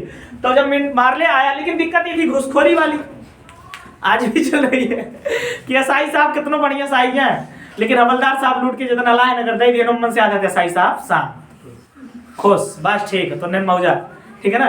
तो ऐसे ही 1909 में, हालांकि सब लोग ऐसे नहीं होते भैया, तो लोग मरवाए मत दिया मार्ले मिंटो सुधार। हाँ पता चला कोई देख रहा हो ऐसा ये वीडियो, जब देखे तो कैसे बताओ धीरू का ठीक है ना। 1909 में मार्ले मिंटो सुधार जब हुआ तो इसमें मार्ले साहब जो थे भारत सचिव बन के आए। ये क्या बन के आए? भारत सचिव। और ये भारत सचिव थे तो मिंटो द्वितीय, यहाँ मिंटो द्वितीय है, ये मिंटो किस क्रम का है? द्वितीय। मिंटो द्वितीय क्या था? वायसराय, याद रखना वायसराय। तो इसने इसको रिपोर्ट देनी थी मार्ले को। क्या रिपोर्ट देनी थी? भारत में ना देखो उस टाइम बंगाल विभाजन चल रहा था। क्या चल रहा था? बंगाल। आपने पढ़ा भी होगा 1905 में करजन जब था, 1905 में करजन ने क्या घोषणा कर दी थी? बंगाल का विभाजन। इसके बाद विरोध हो गया, इसके बाद क्या हो गया? विरोध। और विरोध इस व्यापकता तक पहुंचा कि 1906 में हमें चलाना पड़ा क्या? हमें 1906 में चलाना पड़ा अपने यहाँ को जो मतलब स्वदेशी आंदोलन, जो स्वदेशी वस्तुओं का समर्थन करे, ठीक है ना। तो 1906 में हमने क्या चलाया? स्वदेशी आंदोलन। अब हुआ क्या कि विदेशी वस्तुओं का क्या किया जाने लगा? बहिष्कार। तो उनके जलाए जाने लगे। सब लोग कहे कि पहनो ही मत, सब लोग कहे खरीदो ही मत, अपने देश की चीज को लो, चाहे कितना भी महंगा मिले, एक वक्त की रोटी खा लो चलेगा, लेकिन ब्रिटेन उनके लोगों की वस्तुओं को मत खरीदो, मत लाओ। ऐसा कर करके क्या किया गया? विद्रोह किया गया। और जब इतनी ज्यादा विडंबना हुई तो ब्रिटेन के राजाओं को लगा भैया ये तो गड़बड़ हो रहा, ये तो खराब स्थिति है। तो उन्होंने भेज दिया किसको? मार्ले को। कहा कि जाके देखो कि आखिर वास्तव में चल क्या रहा वहां पे, लोग कर क्या रहे हैं बेवकूफ लोग। तो मिंटो साहब थे उस टाइम, जब ये आया तो कौन थे? मिंटो साहब। अब इन्होंने कहा ठीक है, स्वागत किया अच्छे से, सब कुछ किया। कहा कि नहीं, अब हमारे यहाँ सब कुछ संतुलित है, हमारे यहाँ सब कुछ क्या है? संतुलित। पैसा वैसा दे दिया, घूस घूस कोई बता ही नहीं जाता। और इसी बीच 1910 में, कब? 1910 में भारतीय शिक्षा अधिनियम आया, भारतीय शिक्षा नीति का अधिनियम, भारतीय शिक्षा नियम या भारतीय शिक्षा नीति कह सकते हैं। और लाने वाले थे गोपाल कृष्ण गोखले। नाम याद रखना, गोपाल कृष्ण। गांधी जी के क्या थे? राजनीतिक गुरु।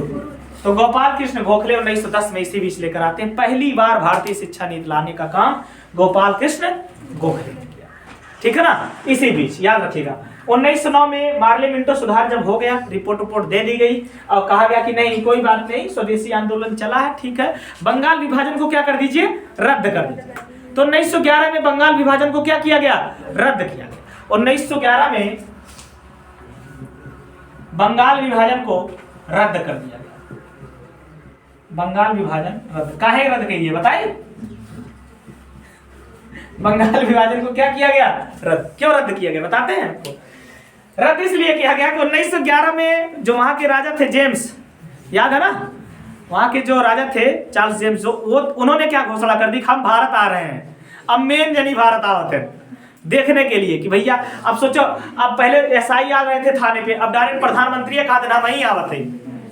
अब एसआई सबका एक टाइट हो जाएगी, ठीक है ना। तो वो डायरेक्ट बोल दिए कि अब हम खुद ही आ रहे हैं भारत दौरा करने, हम खुद ही देखेंगे भारत में चल क्या रहा है, ठीक है ना। तो आते हैं, आगमन होता है 1911 में किनका? जेम्स तृतीय थे। कौन से थे? नहीं, जेम्स जॉर्ज, उनका पूरा नाम था जेम्स जॉर्ज पंचम, जेम्स जॉर्ज पंचम था उनका पूरा नाम था, जेम्स जॉर्ज पंचम, जेम्स जॉर्ज पंचम, पंचम ऐसे वी लिखा जाता है, ठीक है ना। जेम्स जॉर्ज पंचम का आगमन भारत में 1911 में होता है और इनके आगमन के बाद भारत में आगमन दिल्ली दरबार लगाया जाता है। क्या लगाया जाता है? दिल्ली दरबार, दिल्ली दरबार। और इसी बीच हमारी राजधानी कोलकाता से कहां ट्रांसफर होती है? दिल्ली। 1911 में घोषणा की गई कि अब भारत की राजधानी कलकत्ता ना होकर के क्या होगी? दिल्ली होगी, क्योंकि दिल्ली में क्या लगने वाला था? दरबार। और 1912 में राजधानी किसको बना दिया गया? दिल्ली। 1912 में भारत की राजधानी बन गई दिल्ली, भारत की राजधानी दिल्ली। याद हो जाएगा? दिल्ली बन गई। पहले कलकत्ता हुआ करती थी, पहले क्या हुआ करती थी? कलकत्ता। बाद में किसको बना दिया? दिल्ली। याद रख लीजिएगा। चलिए आगे बढ़ते हैं। अभी संविधान के पृष्ठभूमि पर है, सोच लीजिए। अभी हमें जाना अनुच्छेदों तक। अरे बाप रे बाप। कोई बात नहीं, आपके यहाँ ठंडी मजेदार है तो थोड़ा सा जोशीले अंदाज में पढ़ेंगे हम लोग, ठीक है ना? हो गया?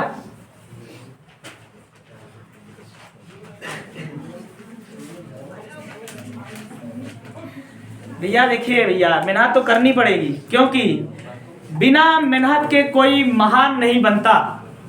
प्रदुम्न ध्यान किधर?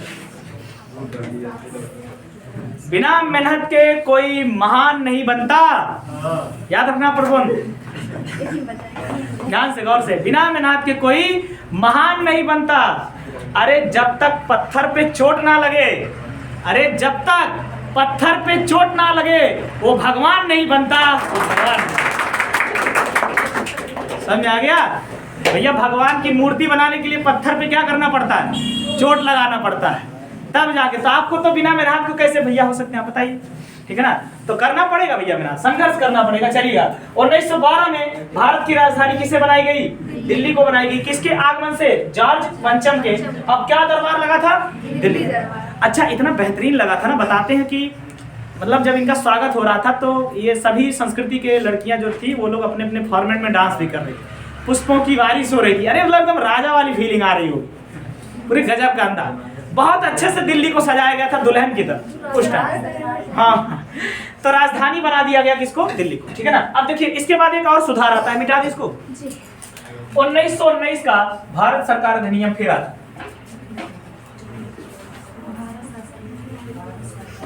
भारत शासन अधिनियम 1935 का, ठीक है ना।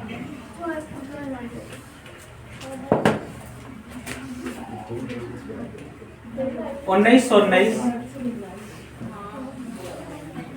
भारत सरकार अधिनियम, इसको एक नाम से और जानते हैं, मॉन्टेग्यू चेम्सफोर्ड सुधार।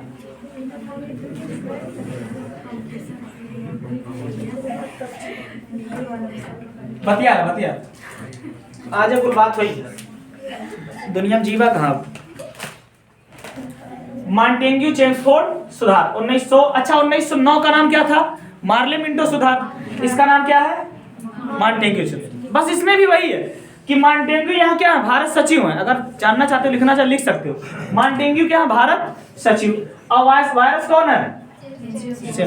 चेम्सफोर्ड वायरस था, ठीक है ना, वायसराय, बिल्कुल। चलिए, ये क्यों आए? इस टाइम एक सिचुएशन बड़ा खराब चल रहा था कि गांधी जी फॉर्मेट में आ गए थे, एकदम अपने फॉर्म में थे गांधी जी। और गांधी जी इसके पहले 2 आंदोलन कर चुके थे, एक चंपारण का, एक खेड़ा का। चंपारण और खेड़ा। तो इससे भारत में ना जागरूकता बढ़ रही थी। क्या बढ़ रही थी? जागरूकता। तो इसी बीच भारत सरकार अधिनियम लाना इसलिए इंपॉर्टेंट हो गया क्योंकि इसी बीच 2 कांड बड़े मशहूर हुए थे। 2 कांड कौन से थे याद रखना? एक था रॉलेट एक्ट, और एक था जलियांवाला बाग।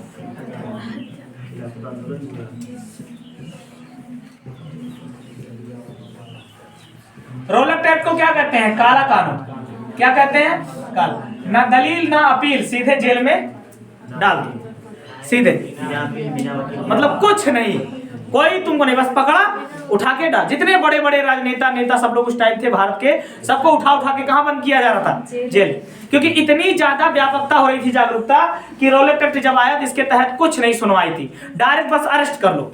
और यही काम तो आपातकाल में हुआ था, याद करिए, यही काम किसमें हुआ था? आपातकाल में। जब इंदिरा गांधी जी ने आपातकाल लगाया तो जितने बड़े बड़े नेता थे, यहाँ तक कि अटल बिहारी वाजपेयी, यहाँ तक कि कौन, अटल बिहारी वाजपेयी तक को अरेस्ट करवा के जेल में डाल दिया गया। लाल कृष्ण आडवाणी को जेल में डलवा दिया गया। जितने बड़े बड़े नेता उस टाइम बन रहे थे सबको जेल में, सबको। तो इस ये टाइम जब था रॉलेट एक्ट, इस टाइम बहुत से लोग आए। लाला लाजपत राय का नाम सुना होगा, गांधी जी का नाम, बहुत से लोग ऐसे थे जिनको उठा उठा के जेल में बंद कर दिया गया कि ये लोग भड़का रहे हैं जनता को। ये लोग क्या कर रहे हैं? जनता को भड़का रहे हैं। और जलियांवाला बाग हत्याकांड तो जान ही रहे हो, इसी का विरोध था रॉलेट एक्ट का, ठीक है ना। इस बीच क्या होता था, गांधी जी तो जाना चाहते थे जलियांवाला बाग हत्याकांड में, लेकिन जा नहीं पाए थे। अगर यही चला गए तो यही लगे न निपट गए, लेकिन भगवान उन्हें रोक लिए बीच में कान के, आई के उन्हें मना लिए कि ना जाइए, वहाँ सिचुएशन ठीक नहीं है, ठीक है ना। तो जलियांवाला बाग हत्याकांड में ये नहीं पहुंच पाते। अगर ये पहुंचते होते ना जलियांवाला बाग में तो शायद इनको भी गोली वोली लग जाती, ठीक है ना, क्योंकि वहाँ अंधाधुंध फायरिंग चल रही थी भैया, अंधाधुंध। तो हमें वो सब नहीं पढ़ना है, ठीक है ना, वो आधुनिक भारत की बात है, हमें वो सब नहीं पढ़ना है। तो रॉलेट एक्ट जलियांवाला बाग हत्याकांड के उपलक्ष्य में देखा जाए तो 1919 का भारत सरकार अधिनियम मार्टिंग्यू चेम्सफोर्ड सुधार यही देखने के लिए आया था भारत में सिचुएशन खराब क्यों है। तो मार्ले ने मार्टिंग्यू को इसने खिला पिला दिया, वो भी जाके रिपोर्ट अच्छी दे दिया ब्रिटेन में। पता ही नहीं चलने देते थे भैया राजा को कि सही हो रहा गलत हो रहा। तो याद रख लेना कि मार्टिंग्यू चेम्सफोर्ड सुधार कब आया था? 1900। अच्छा, लेकिन इससे हमें देखिए एक चीज क्लियर हो रहा है कि भारत में ना ये चीज अब पता चल रहा है कानून किस प्रकार बन रहे हैं और क्या करना चाहिए, ये चीज हमें पता चल रहा है। धीरे धीरे देखिए कानून आ रहे हैं, बहुत सारे कानून आ रहे हैं, कोई दिक्कत नहीं है, ठीक है ना, याद रख लीजिएगा। तो 1919 में जब ये एक्ट पारित हो गया उसके बाद इस पे संशोधन करने के लिए आते हैं 1935 में। 1935 में इसको कहा गया भारत शासन अधिनियम। क्या कहा गया? 1935 का भारत शासन, ठीक है ना, भारत शासन अधिनियम। इसको ध्यान से थोड़ा देखो।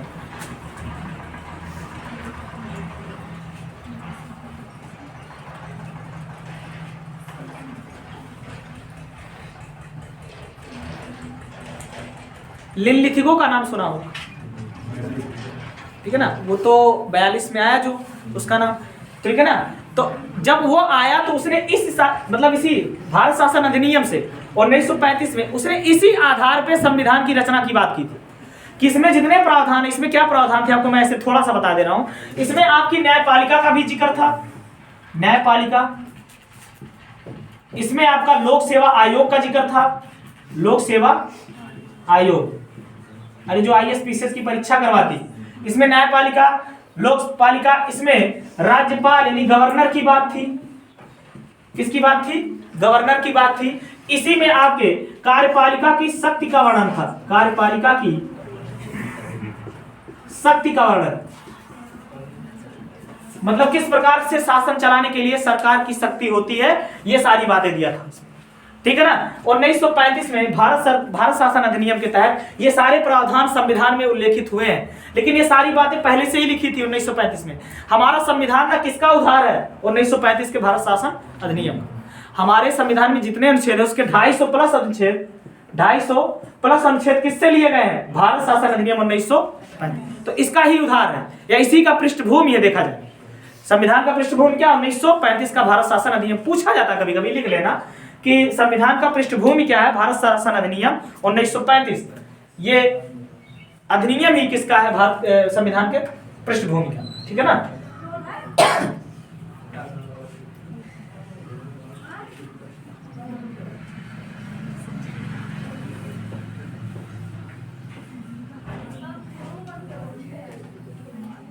चलिए आगे बढ़े। चलिए हो गया। अब हेडिंग बनाएंगे आप लोग अगस्त प्रस्ताव, ठीक है ना, अगस्त प्रस्ताव।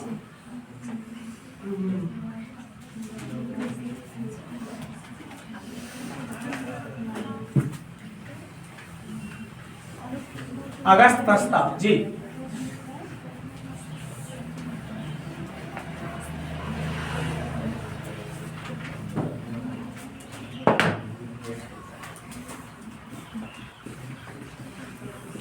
अगस्त प्रस्ताव, ये प्रस्ताव आता है 8 अगस्त 1940।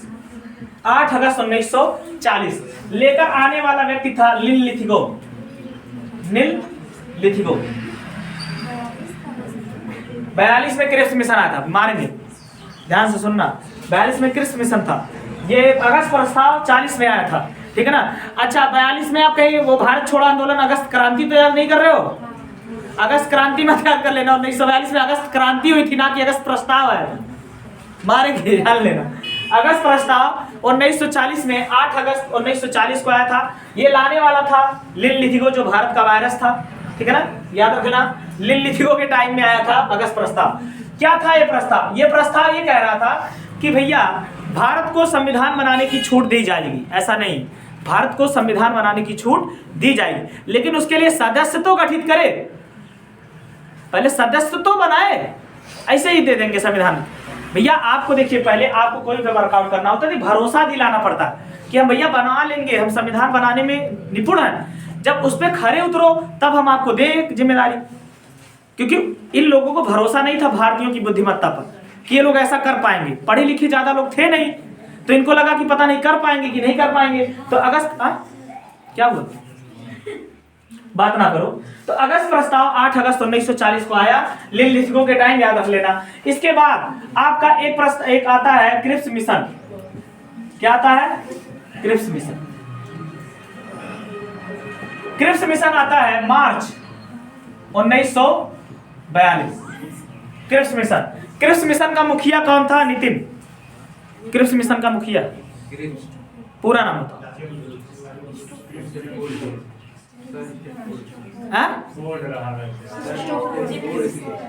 क्या? चिप्स? बतियावत क्या है? बक बक बक बक बोलते रहते हो, मैंने स्टोक ना रहा। क्रिप्सफोर्ड नहीं था, चार्ल्स क्रिप्सफोर्ड पूरा नाम था, ठीक है ना। लेकिन क्रिप्स इसलिए कहते हैं क्योंकि क्रिप्स जो था वो इसका नाम ही लेकर आया था कैबिनेट में। जब लेकर आया वहां से ब्रिटेन के पार्लियामेंट से, तो ब्रिटेन से जब आया तो भारत सचिव बन के आया। क्या बन के आया? भारत सचिव। और इसको ये कहकर भेजा गया था, आप जाइए और भारतीयों से कहिए हम संविधान बनाने को मौका देंगे, लेकिन आप हमारी सहायता करिए द्वितीय विश्व युद्ध में, क्योंकि यह टाइम वो था जब क्या चल रहा था? द्वितीय विश्व युद्ध। अब ब्रिटेन की हालत बड़ी खराब थी, बताएं कहाँ है?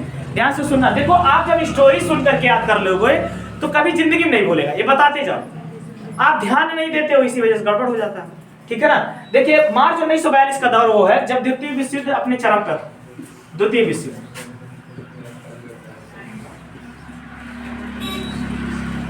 द्वितीय विश्व युद्ध अपने कहा था? चरम पे। इस दौरान हुआ क्या कि अंग्रेजों ने मांग की गांधी जी के पास आकर के कि आप हमें अपनी भारतीय सेना को सौंपिए, मतलब भारतीय सेना के लोगों को दीजिए कि हमें, क्योंकि इनकी तादाद ज्यादा थी हम लोगों की, बहुत भारी संख्या में हम लोग थे, लगभग 50 लोग युवा थे उस टाइम जो लड़ने में काबिल थे। तो इन्होंने कहा कि मांग किया कि हमें दे दीजिए। अब बताएं इनकी हालत क्यों खराब थी? क्योंकि जापान बहुत तेजी से दक्षिण एशियाई देशों पे कब्जा कर रहा था। जापान पहले उसने फिलीपींस पे कब्जा किया, चीन पे कब्जा किया, जापान ने चीन पे कब्जा किया, फिलीपींस पे कब्जा किया, उसके बाद इंडोनेशिया, और उसके बाद आपके सिंगापुर, उसके बाद वियतनाम, इन सब पे कब्जा करते आ रहा था जापान। म्यांमार तक पहुंच गया जापान। और जब म्यांमार तक पहुंच गया तो भारत को, मतलब अंग्रेजों को लगा यार अब तो स्थिति खराब है, तो अंग्रेजों ने चेन्नई, जो चेन्नई नहीं है, चेन्नई पे अपना बेस तैयार किया और यहीं से उन पे युद्ध करना शुरू कर दिया और यहाँ भारतीयों की मदद ले ली, जिसके बाद उनको जापानियों को भारत में नहीं आने दिया। अगर भारत में आ गए होते जापानी, शायद भारत के हिस्से को भी कब्जा करते जापानी, ठीक है ना। उस टाइम अगर भारत पे आ गए थे जापानी तो शायद ब्रिटेन को भगा देते और जापानी कब्जा कर लेते भारत पे। सोचो तब जापान का राज चलता भारत पे, तब वह चाऊ माऊ खाऊ वाली भाषा सीख पड़ा, ठीक है ना। लेकिन ठीक है, अंग्रेजों के साथ दे दिया भारतीयों ने, जिसके बाद वो लड़ाई लड़े और उसके बाद अंग्रेजों ने खदेड़ दिया जापानियों को। उधर अमेरिका ने परमाणु बम छोड़ दिया 1945 में। क्या छोड़ दिया? परमाणु, ठीक है। जापान शांत हो गया, जापान की औकात खत्म हो गई और द्वितीय विश्व युद्ध भी क्या हो गया? सब। लेकिन हमारे लिए क्या काम कर रहा है कि क्रिप्स मिशन आया मार्च 1942 में। क्यों आया था? लिख लेना कि भारतीयों से द्वितीय विश्व युद्ध में मदद मांगने, द्वितीय विश्व युद्ध में मदद मांगने, ठीक है ना। क्रिप्स मिशन भारत है,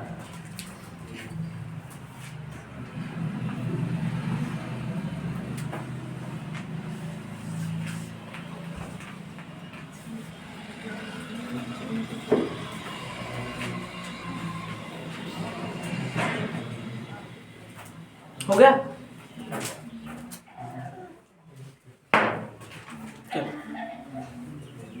लिलिथिगो के टाइम जो अगस्त प्रस्ताव दिया था ना, लिलिथिगो ने जो अगस्त प्रस्ताव दिया था और क्रिप्स मिशन उसके बाद आया, ये इसका ही संशोधन था। क्यों? क्योंकि लिलिथिगो ने क्या कहा था कि हम डोमेनियन स्टेट देंगे। हम क्या देंगे? Dominion state. डोमेनियन स्टेट क्या होता है? ध्यान से सुन लीजिए। डोमेनियन स्टेट ये होता है कि अगर भारत के लोग शासन करना चाहते हैं तो करें, लेकिन वो किसके संरक्षण में करेंगे? अंग्रेजों। मतलब दो लोगों का शासन, यानी इसको द्वैध शासन कह सकते हैं कि अंग्रेज भी बैठेंगे, वो भी कुछ कार्यों में निर्देश करेंगे और कुछ कार्य किस पे छोड़ दिया जाएगा? भारतीयों पर। मतलब अगर भारतीयों के लिए कानून बनाना होगा, कोई नियम है, कोई पद्धति गांवों के लिए, तो भारत सरकार बनाए, लेकिन अंग्रेज और मायनों में, व्यापारिक मायनों में और मायनों में अंग्रेजों का चलेगा। तो डोमेनियन स्टेट की मांग हुई थी अगस्त प्रस्ताव के दौरान। हालांकि गांधी जी और नेहरू मान भी गए थे इस प्रस्ताव को, गांधी जी और नेहरू मान भी गए थे, लेकिन सुभाष चंद्र बोस जैसे लोग इसको नहीं मानते थे। सुभाष चंद्र बोस जैसे लोग इन सब चीजों को नहीं मानते थे, इसीलिए तो फॉरवर्ड ब्लॉक की स्थापना, इसीलिए वो आजाद हिंद फौज की गठन, सबकी बात हुई, ठीक है ना। वो इसको नहीं मानते थे। क्रिप्स मिशन पूर्ण स्वराज की मांग रखते थे। वो लोग किसकी मांग रखते थे? पूर्ण, कि अंग्रेज चले जाओ तुम लोग। अच्छा, क्रिप्स मिशन क्यों भारत में जब आया तो इसने भारतीयों से युद्ध करवा लिया, जीत भी गया युद्ध, मतलब भारत से उन्होंने खदेड़ दिया जापानियों को, लेकिन फिर भी भारत को आजाद नहीं करने को दिया। वही है कि ठीक है ना, एक बंदे ने क्या डायलॉग मारा था कि, डायलॉग है, शायरी नहीं है, कि अगर मोहब्बत करनी है तो सांवले और काले से कर लेना, ठीक है ना। अगर मोहब्बत करनी है तो सांवले और काले से कर लेना, क्योंकि गोरे आजादी के पहले भी बेवफा थे। समझ आया? गोरे आजादी के पहले भी क्या थे? बेवफा। और आज तो बताइए, घमंड बड़ी खराब चीज है, सच्चाई। घमंड अगर रंग का है ना, तो वो जान लीजिए आपके लिए उस जहर के समान, मीठा जहर, स्वीट पॉइजन, उस टाइम। क्योंकि ये घमंड अंदर अंदर खा जाता है। अगर सुंदरता का घमंड होने लगे तो जान लीजिए कि अंदर अंदर खाता है, ठीक है ना। घमंड करना ही है तो अपने बल का करिए। अब बल तभी आएगा जब तक अपने सामर्थ्य को नहीं विकसित करोगे, अपनी सोच को नहीं विकसित करोगे। रावण भी था बलवान, याद है ना, उसको अपने बलवान, उसके अपने सामर्थ्य पे घमंड था, ना कि अपनी सुंदरता पे। कि रावण ने कभी कहा कि मेरे एक चेहरे पर नहीं हसीन, 10 चेहरे पे मरो। अगर तुम्हारी औकात हो तो किसी एक को चुनो, किसी पे मर जाओ, बस मर जाओ। अच्छा, मरने का मतलब किल वाला मरना नहीं है। मैं कहते तुम मेरे हुस्न पे मर जाओ, ये दो अर्थ निकलता है। मर जाने मतलब फिदा भी हो जाना होता है, और तुम मर जाओ कह दो तुम मर ही जाओ भैया, तुम्हें फुर्सत। तो ऐसा ना करना आप लोग, ठीक है ना। सामर्थ्य का घमंड ठीक है, लेकिन घमंड तो वैसे किसी का नहीं ठीक है, किसी का नहीं। लेकिन अगर करना ही है घमंड तो सामर्थ्य पे करो। सुंदरता क्या यार, आज है कल को बुढ़ा जाओगे, झुर्रियां आ जाएंगी, ठीक है ना।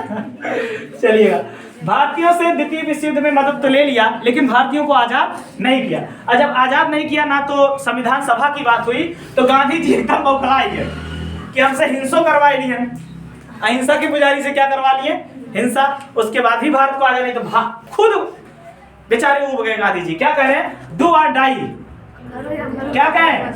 डू और डाई। और यह आंदोलन कौन सा था? 1942 का भारत छोड़ो। इस आंदोलन को शुरू कर दिया गांधी जी ने, भारत छोड़ो आंदोलन, और इसी में नारा क्या दिया था? डू और डाई, करो या मरो का, ठीक है ना। अच्छा, ये आंदोलन 8-9 अगस्त को शुरू हुआ था, लिख लेना ना, 8-9 अगस्त। हालांकि 8 अगस्त ही डेट देता है, लेकिन 8-9 अगस्त को शुरू हुआ था, ठीक है ना।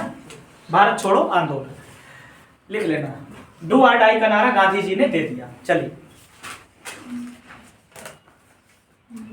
चलो अब संविधान बनवाते हैं। अब जाके हम संविधान पे पहुंचे, सोच लो। अरे राम, टेंशन ना लीजिए, आप लोग पढ़ते रहिए, मजा आएगा भरपूर। भारत छोड़ो आंदोलन होता है 8 अगस्त को 1942 में। करो मरो का नारा दे दिया गांधी जी ने। अब देखिए, जब इतना व्यापक आंदोलन फैला तो मजबूरन अंग्रेजों को भेजना पड़ा कैबिनेट मिशन। क्या भेजना पड़ा? Cabinet mission. और एक कैबिनेट मिशन आता है 24 मार्च 1946 भारत में कैबिनेट मिशन कब आता है पूछिएगा, अगर बता दीजिएगा, लिख लीजिए 24 मार्च 1946। स्याही भरी है।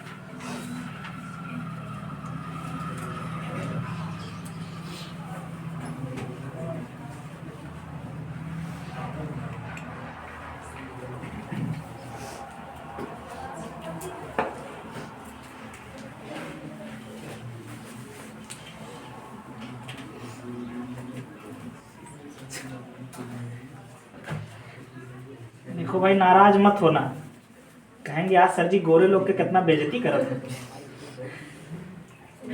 बेइज्जती नहीं कर रहे हैं, सबकी अंदर सबकी अच्छाई बसी है, ठीक है ना। कैबिनेट मिशन 24 मार्च 1946 को आता है और ये अपनी रिपोर्ट 16 मई 1946 को प्रस्तुत करता है। अपनी रिपोर्ट मतलब पूरी व्यापकता से प्रस्तुत करेगा। 16 मई 1942 को घोषणा करता है यानी, या अपने रिपोर्ट को जारी करता है, अपने रिपोर्ट को जारी करता है, ठीक है ना। कैबिनेट मिशन भारत में आता है, याद रख लीजिएगा, दोनों डेट पूछता है, दोनों डेट क्लियर कर लेना। आया कब था कैबिनेट मिशन? 24 मार्च 1946 को। अपनी रिपोर्ट कब जारी किया, अपना घोषणा कब दिया? 16 मई 1946। कुछ दिन अध्ययन करने के बाद, ठीक है ना, क्या करने वाला था ये? संविधान सभा का गठन। क्या करने वाला था? संविधान सभा का गठन। ध्यान से सुन लेना मेरी बात को, बहुत है पूछा गया है, बहुत ज्यादा पूछा गया है, बहुत ही पूछा गया है ना। एक मूवी है, आप लोग देखे, पता नहीं हो कि नहीं, कार्टून मूवी है वो, अपने यहाँ ही बनी थी। उसमें एक रोल है बंदर का, वो बंदर गोविंदा जी उसको आवाज दिए हैं, जिसमें वो लोग दिल्ली जाते हैं, दिल्ली सफारी। अच्छा, तो उसमें बंदर वाला रोल ना गोविंदा लिए हैं। तो कहते हैं हमारी बानर सेना हमारी आन बान शान है। तो बंदूक हर जगह, पता नहीं कहाँ कहाँ बंदूक निकाल देता पूरे बदन में उसके अस्त्र शस्त्र था। मूवी देखे हो ना?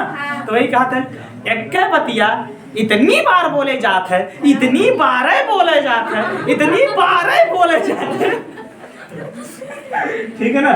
तो कैबिनेट मिशन 24 मार्च 1946 और 16 मई 1946 में इसका घोषणा यानी जारी कर दिया जाता है, इसका रिपोर्ट, ठीक है ना। चलिए क्या किया गया? 6 दिसंबर को, ध्यान से सुनना, 6 दिसंबर 1946 को, ये बहुत इंपॉर्टेंट एक एक डेट है। 6 दिसंबर 1946 को संविधान सभा का गठन हुआ। संविधान सभा का गठन हुआ 6 दिसंबर 1946 को संविधान सभा का गठन हुआ। इस संविधान सभा में कुल सदस्यों की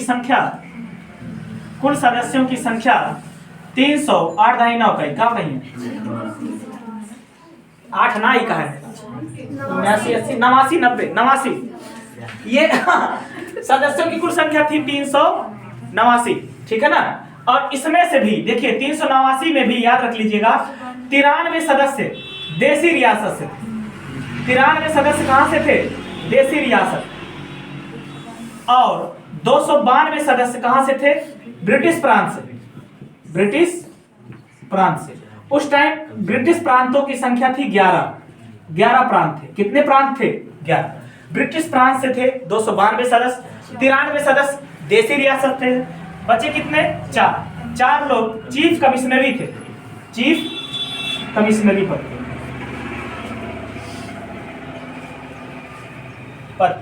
तो टोटल मिला के 389 सदस्य, इतने लोग आपके मेंबर थे इस संविधान सभा में, ठीक है ना।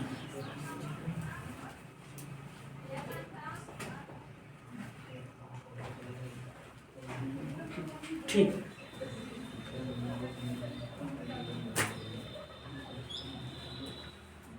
संविधान सभा में कितने सदस्य टोटल हो गए?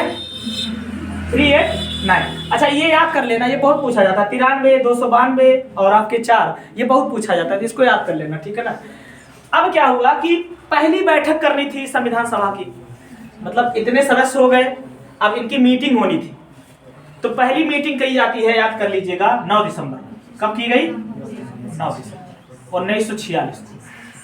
पहली मीटिंग होती है 9 दिसंबर को, फर्स्ट मीटिंग, पहली बैठक यार 9 दिसंबर को होती। 9 दिसंबर को जो बैठक होती है इसमें एक अस्थायी अध्यक्ष भी चुने जाते हैं। अस्थाई अध्यक्ष, उनका नाम था डॉक्टर सच्चिदानंद सिन्हा। डॉक्टर सच्चिदानंद सिन्हा काहे नहीं बनेंगे? सबसे बुजुर्ग यही, सबसे बुजुर्ग यही। इनके लिए एक सलाहकार भी दिया गया था, संवैधानिक सलाहकार। उनका नाम क्या था? जो संवैधानिक सलाहकार बी.एन. राव जी, बी.एन. राव जी को सौंपा गया था। इनके लिए ही थे। बाद में संविधान के संवैधानिक सलाहकार बन जाते हैं, ठीक है ना। तो ये भी लिख लेना, इसी दौरान संवैधानिक सलाहकार भी एक बैठे थे, संवैधानिक सलाहकार इसी टाइम। इनका नाम था बी.एन. राव, बी.एन. राव। ये संवैधानिक सलाहकार बनते हैं। क्लियर? समझ में आ रहा कि नहीं? पॉलिटी स्टोरी समझ में आ रही ना? ठीक है ना। देखिए आपको एक हिसाब से हम उस दौर में लेकर चल रहे हैं टाइम मशीन से, ठीक है ना। चलिए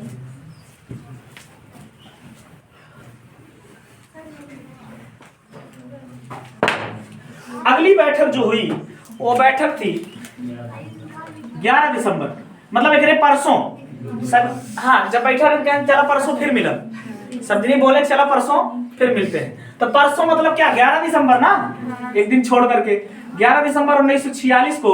अच्छा, एक चीज और क्वेश्चन पूछता, थोड़ा ध्यान से देखना। 9 दिसंबर 1946 को पहली बैठक से जो है अस्थाई अध्यक्ष डॉक्टर सच्चिदानंद सिन्हा जो थे, अस्थाई अध्यक्ष डॉक्टर, इनके बारे में क्वेश्चन आता है कि संविधान सभा के पहले, ध्यान से सुनना, संविधान सभा के पहले अध्यक्ष कौन थे?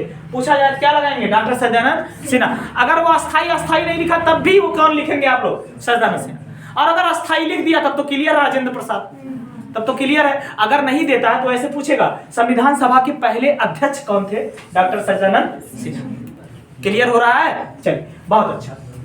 चलिए, जब ये संविधान सभा का गठन हो गया तो इस वाले में, मतलब इस वाले मीटिंग में, पहले मीटिंग में पूरे सदस्य नहीं आए थे। इसमें जो सदस्य आए थे उनकी संख्या थी 211। कितने सदस्य आए थे? 211। और इसमें भी 15 क्या थी? महिलाएं। 15 क्या थी? महिलाएं। पूरे संविधान सभा में केवल कितनी महिलाएं थी? अगर याद करना होगा तो याद कर लेना, 15 महिला। पूरे संविधान के जितनी सभा में जितने लोग थे उनमें 15 ठो महिला रही, ठीक है ना। इसी में एक थी सरोजनी नायडू, ठीक है ना। मुस्लिम लीग 73 सीट पे था, वो तो चुनाव बाद अभी पता चलेगा। चलिए, इसी में थी 15 में ना, एक मुस्लिम थी। इसी में थी 15 में तो एक मुस्लिम थी। हाँ, एक मुस्लिम इसमें भी थी। बहुत सब भैया देखिए, अगर एक एक सदस्य का नाम लिखा है 389 सदस्य तो मुझे एक एक का लिखवाना होगा तो बड़ी दिक्कत हो जाएगी। बाकी आप लोग इतना समझदार हैं कि कितने टोटल सदस्य थे? 389। लेकिन पहली बैठक में कितने सदस्य बैठने आए थे? 211। कुछ लोग नाराज थे, कुछ लोग में मुस्लिम लीग भी नाराज था, उसने विरोध कर दिया हम नहीं आएंगे बैठने। तो 73 तो ऐसे निकल के रहे। बाकी अंग्रेजों के कुछ लोग थे वो भी नहीं आए थे, कुछ लोग ऐसे ऐसे करके केवल 211 आए थे। इतना ध्यान देना, बस, ज्यादा मतलब नहीं हमें। चलिए अगला, इसको मिटा दें नीचे। तो पहली बैठक हो गई है। अब जो बैठक हो रही है 11 दिसंबर को, इसके दौरान एक अस्थाई अध्यक्ष चुने गए। एक क्या चुने गए? अस्थाई। और अस्थाई अध्यक्ष कौन थे? जल्दी बताइए। अस्थाई अध्यक्ष बने डॉक्टर राजेंद्र प्रसाद। और राजेंद्र प्रसाद भारत के पहले क्या बनते हैं? राष्ट्रपति, है ना। अस्थाई अध्यक्ष बने डॉक्टर राजेंद्र प्रसाद। इन्हीं के नेतृत्व में इसका संचालन किया गया, याद रख लीजिएगा, ठीक है ना।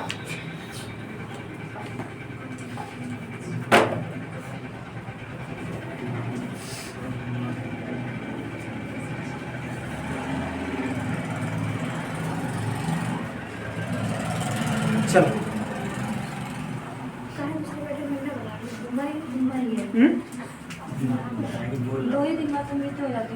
देखिए भाई, बड़ी अनमोल है जिंदगी, थोड़ा सा ध्यान देना, ठीक है ना। कि 11 दिसंबर को अस्थाई बैठक हो रहा है तो राजेंद्र प्रसाद जैसे लोगों से हमें सीखना क्या चाहिए कि जिंदगी मिली है तो जी के दिखलाऊंगा। जिंदगी मिली है तो जी के दिखलाऊंगा। ध्यान से सुनना प्रदुम्न मेरे लाल, आज बड़ा प्यार आ रहा तुम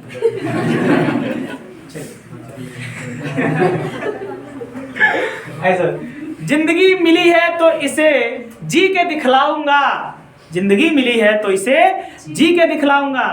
आज वक्त खराब है साहब, आज वक्त खराब है साहब, एक दिन एसएससी जीडी का अफसर बन के दिखलाऊंगा, बन के। प्रद्युम्न तुम्हारे लिए था, ठीक है ना? दिखलाओगे कि नहीं? बन के बन जाओगे ना?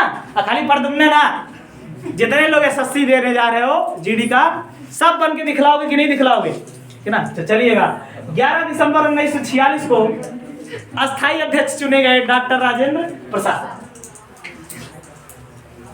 इस बैठक में एक चीज निर्णय लिया गया कि संविधान जैसे जब बन रहा है, संविधान जो बन रहा है, तो कुछ समितियां भी निर्देशित की जाए, कुछ समितियां भी दी जाए, क्योंकि बिना, देखिए भाई, बिना एक संरचना के कोई भी कार्य नहीं हो सकता। उसमें कम से कम अध्यक्ष, उसमें मंत्री पद, उसमें कुछ ना कुछ पद ऐसे रहने चाहिए जो सभी की निगरानी करें। तो बहुत सारी समितियां निकल के आती, बहुत सारी समितियां। तो एक समिति पहले से कार्य कर रही थी, उसका नाम था प्रारूप समिति, लेकिन इसका गठन बाद में बहुत अच्छे से किया गया। प्रारूप समिति पहले नहीं बन गई थी। प्रारूप समिति बहुत, ड्राफ्ट कमेटी कहते हैं इसे, क्या कहते हैं? ड्राफ्ट, प्रारूप समिति। हालांकि समितियों की बात अभी हम करेंगे, अभी लिखना नहीं आप लोग, ठीक है ना? इस समिति का उद्घाटन किया गया। यह समिति करनी क्या थी इसको, कि संविधान का जो संकलन हो रहा था ना और देशों के संविधान से, जैसे और देशों के संविधान आयरलैंड, ब्रिटेन, इनसे सबसे ले रहे थे ना, तो उनके ड्राफ्ट को तैयार करके एक खाका तैयार करना होता था, जिसमें ये बताना होता था कि ये चीज इन्वॉल्व की जानी चाहिए, ये चीज होनी ही चाहिए। तो इस कमेटी में 7 सदस्य थे, जिसके मेन अध्यक्ष थे डॉक्टर भीमराव अंबेडकर। डॉक्टर भीमराव कौन थे? अंबेडकर। 7 सदस्यीय टीम थी प्रारूप समिति की। लेकिन इस गठन के बाद ही बोला गया कि एक समिति बननी ही चाहिए जो संकलन करे संविधान का। भैया ऐसे ही थोड़ी, चाहे जिसको दे दे पन्ने, चाहे जो लिखे, जिसका मन करे वो, एक समिति बनाओ, उसके अध्यक्ष बनाओ, वो संकलित करे। इसीलिए डॉक्टर भीमराव अंबेडकर को संविधान निर्माता कहा जाता है।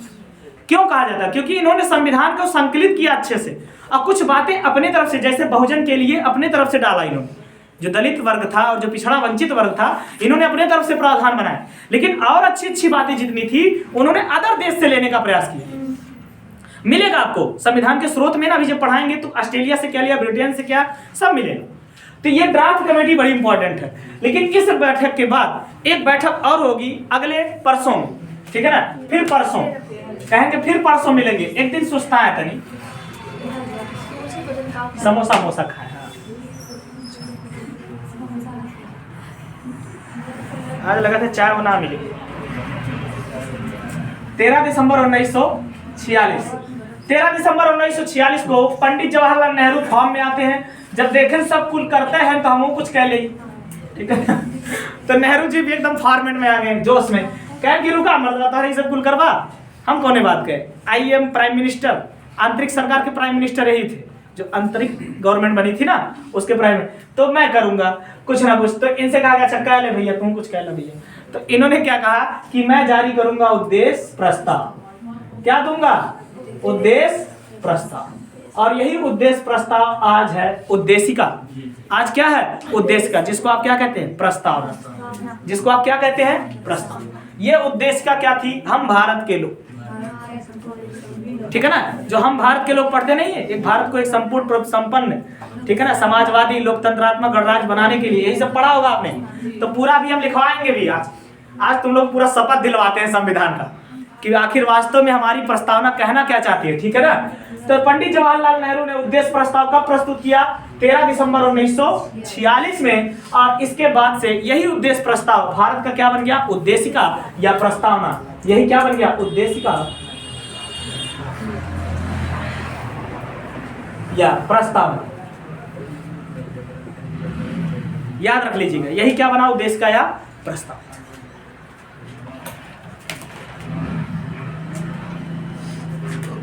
चलिए मिटाए।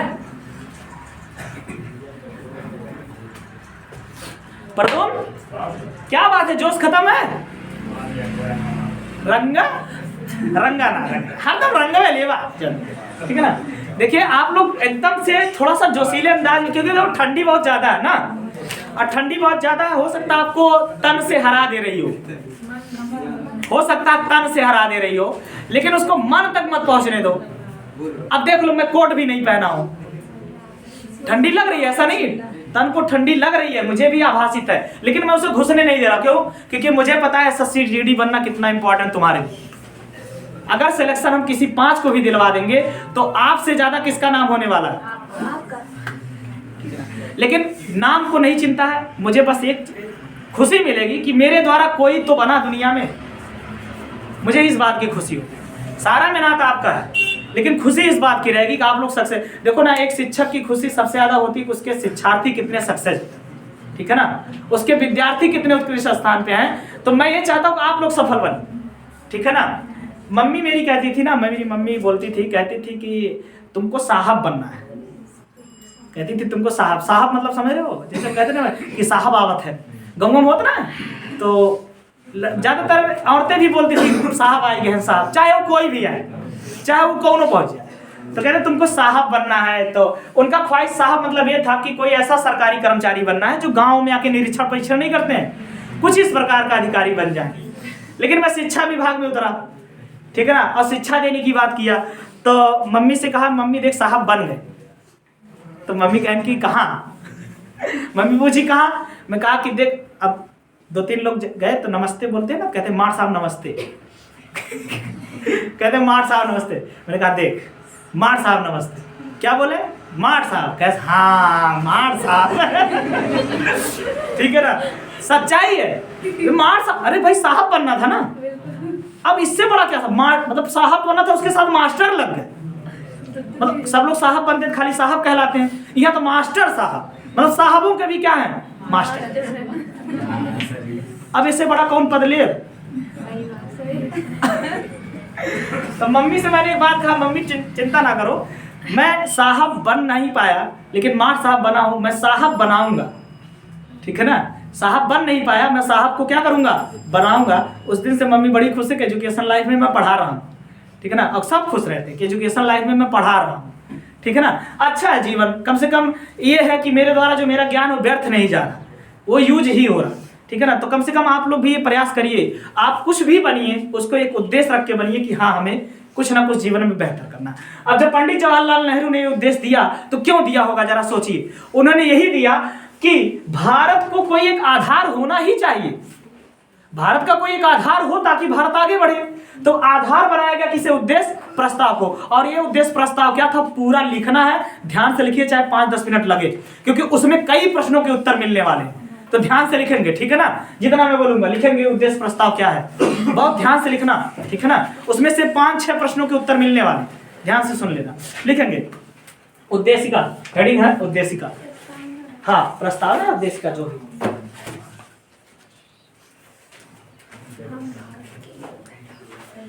बोले हम भारत के लोग,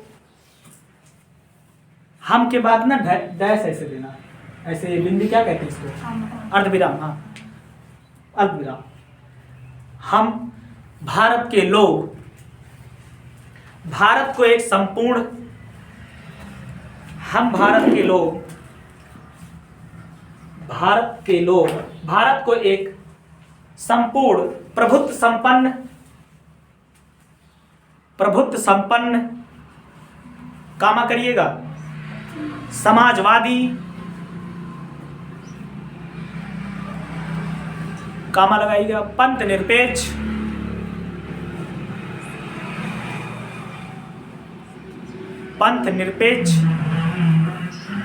कामा लोकतंत्रात्मक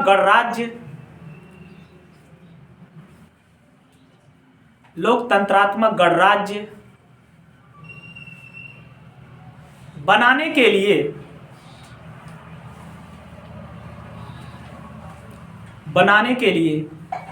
तथा उसके समस्त नागरिकों को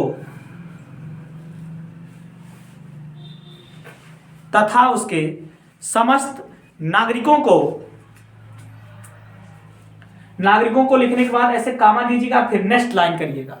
नागरिकों को लिखने के बाद कामा दीजिएगा, नेक्स्ट लाइन में थोड़ा सा छोड़ के तब लिखिएगा, थोड़ा सा स्थान छोड़ के तब लिखिएगा, ठीक है ना। स्टाइल एक है लिखने का, वही बता रहे हैं। आपने क्या लिखा, तथा उसके समस्त नागरिकों को, लिखा ना, कामा लगा दिया होगा, फिर अगले लाइन से थोड़ा सा छोड़ के लिखेंगे, ठीक है ना। लिखेंगे समस्त नागरिकों को थोड़ा सा छोड़ के लिखिए, सामाजिक कामा आर्थिक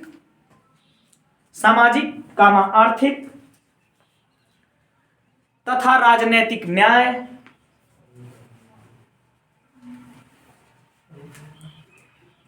सामाजिक कामा आर्थिक तथा राजनैतिक न्याय।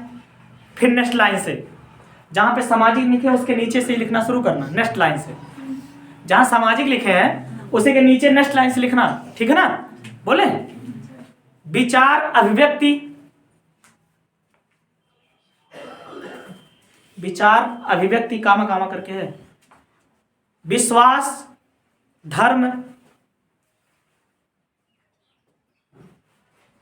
विश्वास धर्म तथा उपासना की स्वतंत्रता। सामाजिक वाले लाइन में ही लिखते रहना, ठीक है ना। विचार अभिव्यक्ति, विश्वास धर्म तथा उपासना की स्वतंत्रता। फिर नेक्स्ट लाइन से छोड़कर वही प्रतिष्ठा एवं अवसर की समानता, प्रतिष्ठा एवं अवसर की समानता। प्राप्त करने के लिए प्राप्त करने के लिए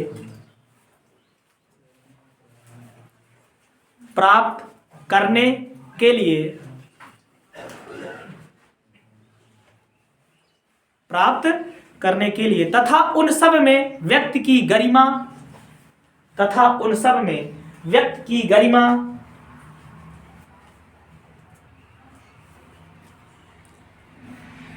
व्यक्ति की गरिमा तथा राष्ट्र की एकता और अखंडता, तथा राष्ट्र की एकता और अखंडता सुनिश्चित करने वाले बंधुता, सुनिश्चित करने वाले बंधुता।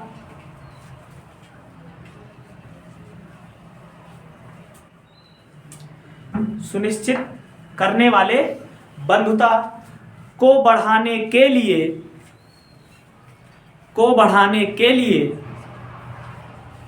कामा लगाएंगे, को बढ़ाने के लिए कामा लगाएंगे। फिर नेक्स्ट लाइन से लिखेंगे, कामा लगाने के बाद फिर क्या लिखेंगे, नेक्स्ट लाइन से लिखेंगे दृढ़ संकल्प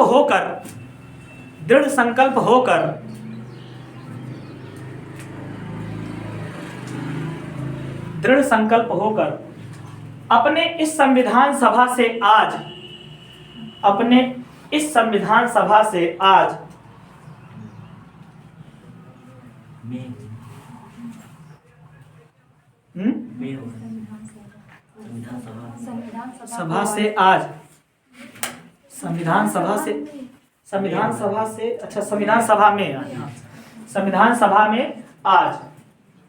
तारीख 26 नवंबर, तारीख 26 नवंबर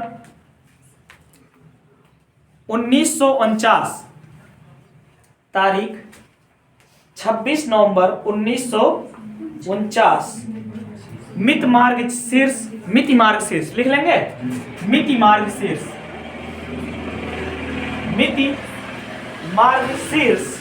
शुक्ल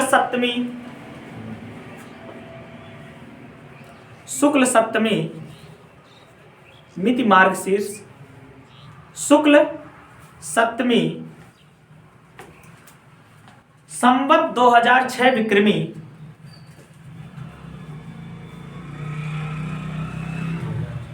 संवत 2006 हाँ विक्रमी, संवत 2006 विक्रमी। अब देखो इसको ब्रैकेट में ले लेना, मिति मार्ग शीर्ष से लेकर विक्रमी तक ब्रैकेट में ले लेना, ठीक है ना। ब्रैकेट मिति से लेकर के विक्रमी तक का ब्रैकेट में ले लेना, ठीक है ना। ब्रैकेट के बाद लिखेंगे को एतद द्वारा लिख लिया क्या, को एतद द्वारा इस संविधान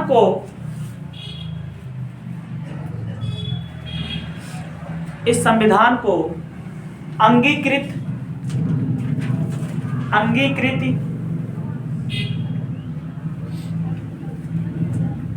अधिनियमित, कामा करके लिखिएगा, अंगीकृत अधिनियमित तथा आत्मसमर्पित करते हैं,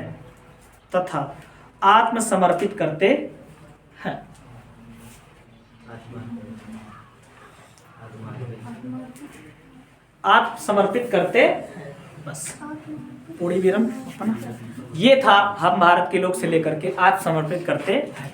अब इसमें थोड़ा सा समझिएगा, इसमें है क्या क्या चीज, थोड़ा सा गौर करिएगा। पहली लाइन पढ़िए, हम भारत के लोग। हम भारत के लोग मतलब यहाँ पे जो संविधान का आधार है वो इसकी जनता है। संविधान का आधार क्या है? इसकी जनता। ये हम भारत जो है हम शब्द दिया वो जनता के लिए, वो किसके लिए? जनता। और वो जनता कौन होगी? भारत की नागरिक। भारत के कौन होंगे? नागरिक। समझ रहे हो जो हम कह रहे हैं? वो जनता कौन हो सकते हैं? भारत के नागरिक। तो आप हेडिंग बनाइए, संविधान के मूलभूत आधार, संविधान के प्रस्तावना के मूलभूत आधार, संविधान के प्रस्तावना के मूलभूत आधार।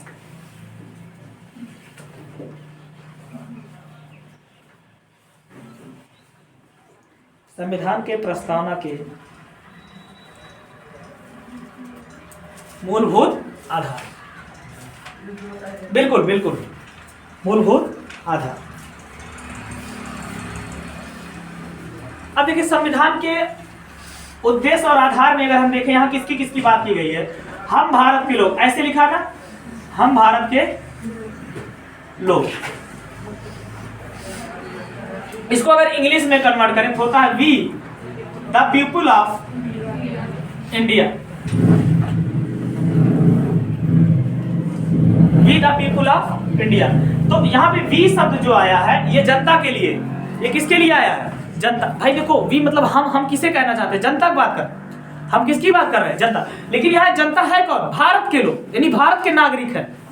किसके नागरिक है? भारत। अब भारत की नागरिकता के बारे में बहुत अच्छे अच्छे प्रावधान है, अनुच्छेद 1, 2, 3 ये सब भारत की नागरिकता के बारे में बात करेंगे। 11 तक का नागरिकता की बात होगी, 5 से लेकर 11 तक की बात जो है ना वो मेन नागरिकता की ही बात है। लेकिन we the people of India, ये लैंग्वेज जो है, ये भाषा जो है, ये अपने भारतीय संविधान का नहीं है, ये हमने लिया है किसी देश से। किससे लिया? ऑस्ट्रेलिया। ऑस्ट्रेलिया में भी द पीपुल ऑफ ऑस्ट्रेलिया बोला जाता है वहां पे, ठीक है ना। तो वहां से हमने इस भाषा को लिया। लेकिन प्रस्तावना का विचार ये अमेरिका का है कि प्रस्तावना भी होनी चाहिए संविधान की, अमेरिका का है। ये विचार है किसका? अमेरिका का। लेकिन ये भाषा किसकी है? भाषा ऑस्ट्रेलिया। तो ये मैं पढ़ाऊंगा, उसमें लिखवा दूंगा जब संविधान के स्रोत पढ़ाए जाएंगे, ठीक है ना। तो अभी केवल इतना ख्याल रखिए, हम भारत के लोग, इसका मतलब है जनता की बात कर रहा है। किस जनता की बात कर रहा है? भारत के नागरिक की। लिख लेंगे ना इतना, ये किसकी बात कर रहा है? जनता की। जनता ही सर्वे सर्वा है, जनता।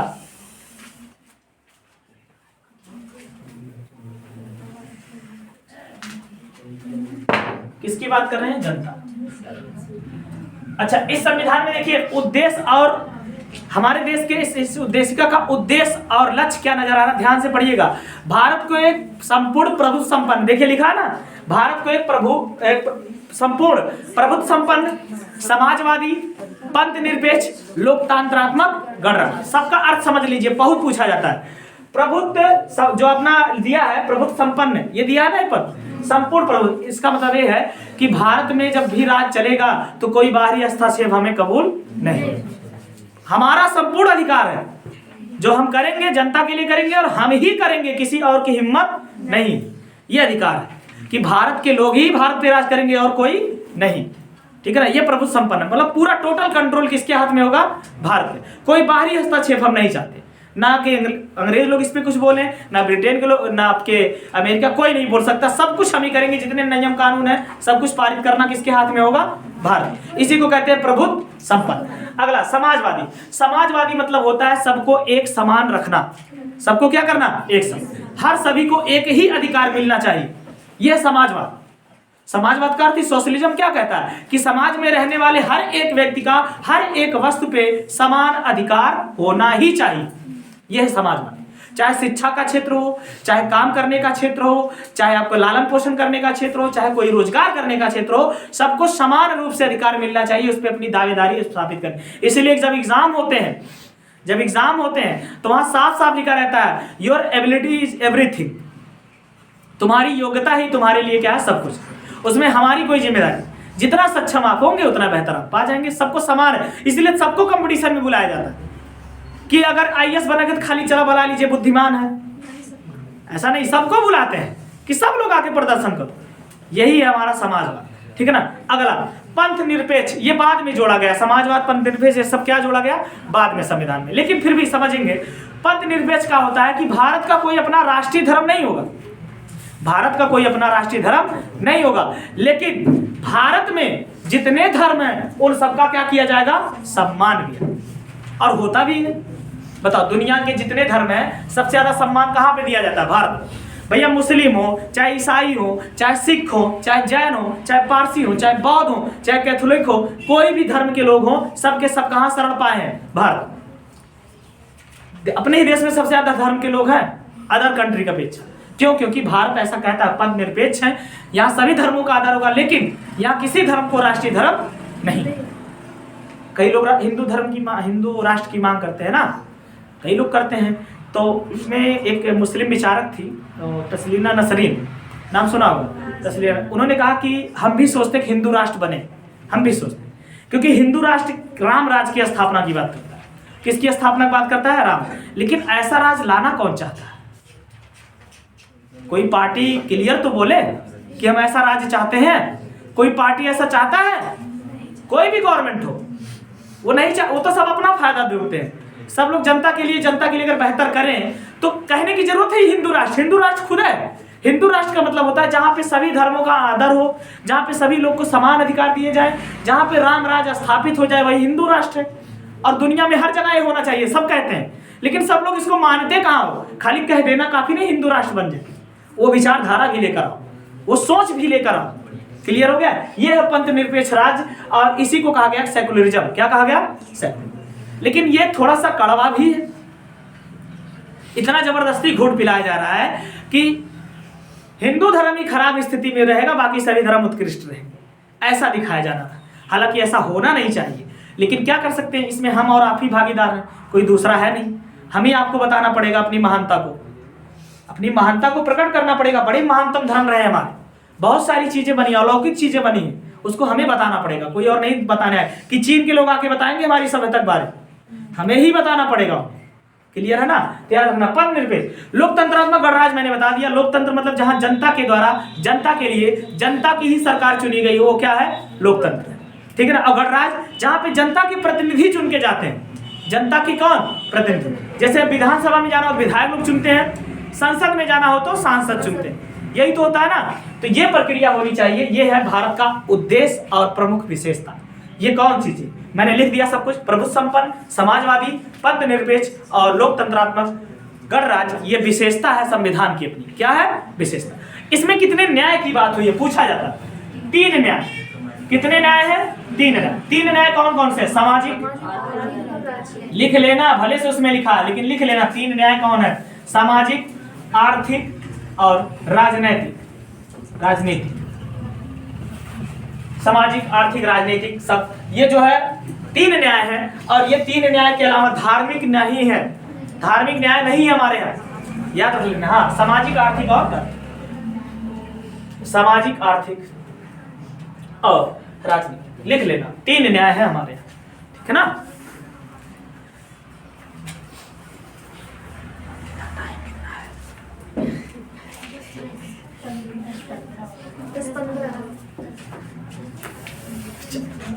थक तो नहीं गए? थक गए? मुझे तो लगा अभी मैं शुरू कर रहा हूँ। चलिए अभी रेस्ट दे रहे हैं, इसको खत्म कर ले जाएं, बस संविधान के अनुच्छेदों पे पहुंच जाएं, बस खाली अनुच्छेदों पहुंच जाने दीजिए, खत्म हो जाने दीजिए। ये हो गया सामाजिक। अब कितने स्वतंत्रता की बात की गई पूछेगा? 5 क्या है? स्वतंत्रता, लिख लीजिए। विचार, अभिव्यक्ति, विश्वास, धर्म और उपासना। विचार, सबके अपने अपने विचार होंगे, इसकी स्वतंत्रता होगी। अभिव्यक्ति, उसको व्यक्त करने के लिए सबकी अपनी अपनी अभिव्यक्ति होगी। विचार सभी रख सकते हैं, उसको बोलने के लिए भी क्षमता सबकी समान है, कोई दिक्कत नहीं, ठीक है ना? विश्वास, हमें एक दूसरे के मतलब देखिए सहयोग की जरूरत होती है। एक दूसरे किसकी होती है? सहयोग, इसकी भी स्वतंत्रता मिलनी चाहिए, ठीक है ना? धर्म की स्वतंत्रता, भाई किसी को जबरदस्ती धर्म में नहीं डाल सकते। अगर उसका मन है जिस धर्म को फॉलो करना करे, जिसको भी मानना माने, संवैधानिक तरीके से माने, कोई दिक्कत नहीं है। उपासना, उस चीज के बारे में अपनी क्या मत रखते हो, इसकी भी स्वतंत्रता आपको, ठीक है ना? याद रख लीजिए। विचार, अभिव्यक्ति, विश्वास, धर्म, उपासना, 5 स्वतंत्रता की बात की गई। और समानता कितनी है? 2। कितनी समानता दी गई? 2। एक प्रतिष्ठा और एक अवसर की, 2 समानता, प्रतिष्ठा और अवसर, ये 2 समानता है, 2 समानता।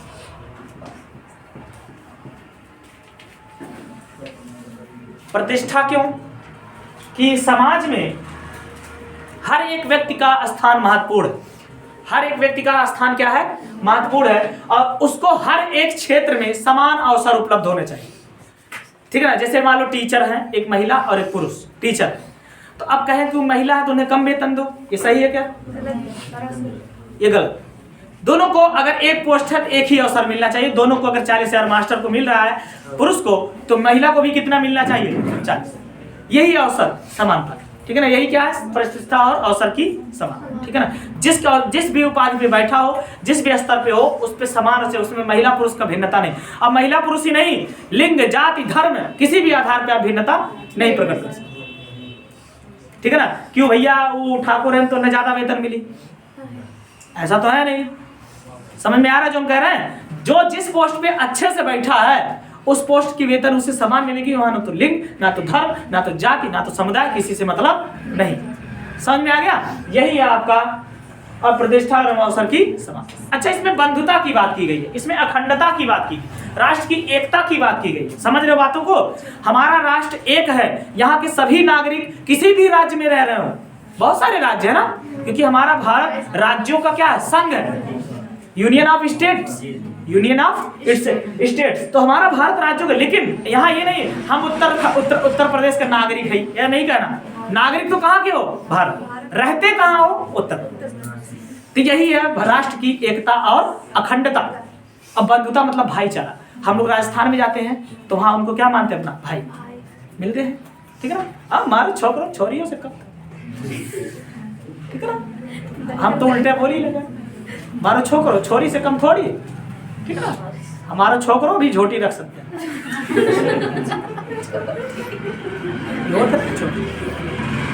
रख सकते हैं? कुलदीप नहीं रख सकते।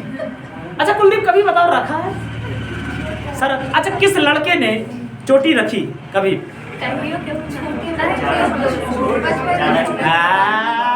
धुरंधर निकले। चलो ठीक है, रखा जाता। जब बचपन में थे ना, बचपन में बहुत रखा जाता था, 8-9 साल की एज में बहुत जबरदस्त रखते थे, ठीक है ना? याद रखिएगा।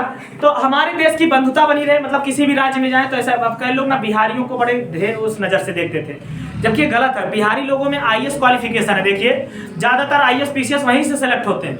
तो उनके वहां से हमारे राजेंद्र प्रसाद जी थे, राजेंद्र प्रसाद जी खुद वहीं के थे। तो एक असर उनको देखना चाहिए भाई, हमारी बंधुता की बात भाईचारे, ठीक है ना? रवा कैसा बाटी, तो ठीक है, ठीक है ना? चलिए याद कर लीजिए। ये तो हमारा प्रस्तावना, आगे से लिखना शुरू करेंगे। अच्छा, संविधान में डेट भी लिखा गया प्रस्तावना में 26 नवंबर 1949। ये संविधान बनकर तैयार हुआ था इस दिन, यही लिखना। लिखिए नेक्स्ट लाइन से, 26 नवंबर 1949 को, 26 नवंबर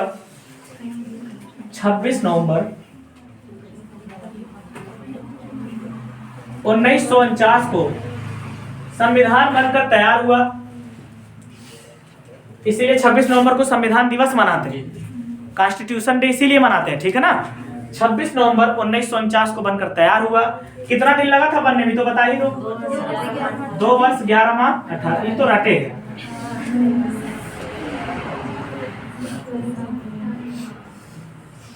दो वर्ष 11 माह 18। ये पहली बैठक से डेट गिना जाता है, जो पहली बैठक नहीं हुई थी उसी दिन से गिना जाता है, याद रख लीजिएगा। 26 नवंबर 1949 को बनकर तैयार हुआ, लेकिन लागू कब हुआ? 26 जनवरी 1950 आ रहा है। 26 जनवरी तैयारियां होनी चाहिए धूमधाम से। 26 जनवरी 1950 को संविधान बन के लागू हो गया। उस दिन भैया हम लोग बन गए। अच्छा, संविधान की अंतिम बैठक भी पूछता कभी कभी, ये लिख लीजिए। नवंबर ना, हाँ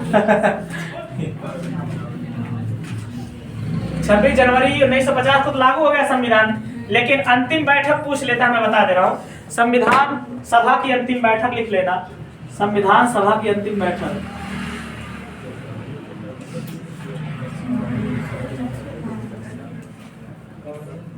अंतिम बैठक। अच्छा यहू दिन मिल के कहन परसों मिलल जाइए, परसों लागू कही जाएगी, एक दिन सुस्ता है बैठ के बेचारे। 24 जनवरी 1950 को अंतिम बैठक होती है और इस दिन दो चीजें शामिल होती हैं, राष्ट्रगीत और राष्ट्रगीत और राष्ट्रगान। राष्ट्रगीत क्या है? वंदे मातरम। राष्ट्रगान क्या है? जनगण। तो ये दोनों शामिल कर लिए जाते हैं 24 जनवरी 1950 को। राष्ट्रीय ध्वज कब शामिल हुआ था? 22 जुलाई 1947। 22 जुलाई 1947 को राष्ट्रीय ध्वज को हमने अपनाया था। राष्ट्रीय ध्वज तिरंगा क्या है? चक्र वाला, याद रखना, चरखा वाला मत याद रखना। 22 जुलाई पिंगली महोदय थे, नाम था ना, 1947 में राष्ट्रीय ध्वज को अर्पित किया गया। ठीक है ना? पर तुम गहरा चाहिए ला होता है, चला रहे बैठा छोड़ रहे, 5 मिनट के लिए छोड़ रहे, रुक जाइए, पहले इतना बता दें। हो गया? अब हेडिंग बनाएंगे प्रमुख समितियां, संविधान सभा की प्रमुख समितियां। ठीक है ना? संविधान सभा की प्रमुख समितियां, बस यही लिखवा के 5 मिनट का रेस्ट देंगे। 22 जुलाई 1947 को राष्ट्रीय ध्वज सम्मिलित किया गया। 3 रंग थे कि 4 रंग थे? बताइए कितने रंग थे? रंग तो 4 हैं, पट्टिकाएं कितनी हैं? 3। ठीक है ना? रंग तो 4 है। कौन कौन रंग है? केसरिया, सफेद, हरा, बीच में नीला, चक। ठीक है ना? अब पट्टिका कैसे हुए? 3, केसरिया, सफेद और हरा। बिल्कुल, बहुत अच्छी बात है। चलिए प्रमुख समितियों की बात करेंगे। समितियां लिख करके 5-10 मिनट का देंगे छुट्टी। ठीक है ना? नाश्ता पानी कर लो। टाइम कम है, जिनका 10 को एग्जाम है उनके लिए क्लास वेरी इंपॉर्टेंट, और जिनका बाद में वो लोग वीडियो जाके देखेंगे तो और रिपीट होगा। बाकी क्वेश्चनों की भरमार मेरे पास रहेगी, सब कुछ मिलेगा, बस रेगुलरिटी बना के रखिए। ठीक है ना? रेगुलरिटी बना के रखिए, मैं आपको क्वेश्चनों की भरमार देने वाला हूँ। ठीक है ना? चलिए हो गया, ये हो गया। चलिए समितियों में देखिएगा, पहले समिति का नाम लिखेंगे संघ, लिखेंगे 2 समिति थी, याद नहीं यार भाई। हाँ ठीक, संघ संविधान समिति,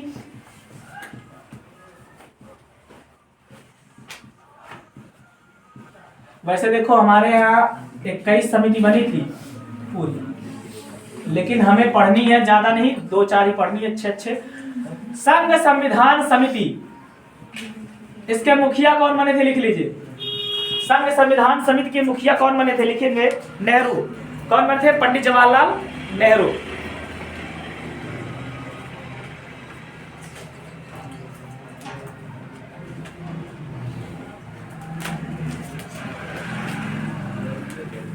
अगला है संघ शक्ति समिति। संघ शक्ति समिति,